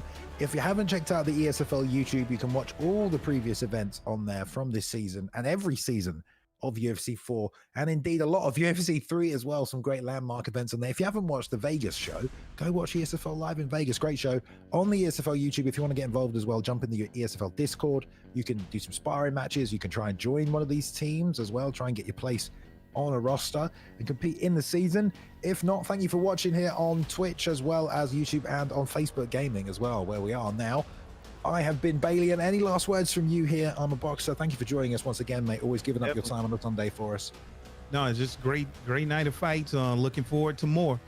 All right, hell yeah, there we go. Thanks to Fekit, Boiler, everyone else in the back as well, working hard to bring you this show each and every week, which we know you enjoy. But we'll see you next time, guys. Thank you for watching. Week 8 in the books. On to the next one, officially past the halfway point. So let's see who's going to be champions at the end of the season. Until then, we'll see you next time. Take care, everybody. Good night.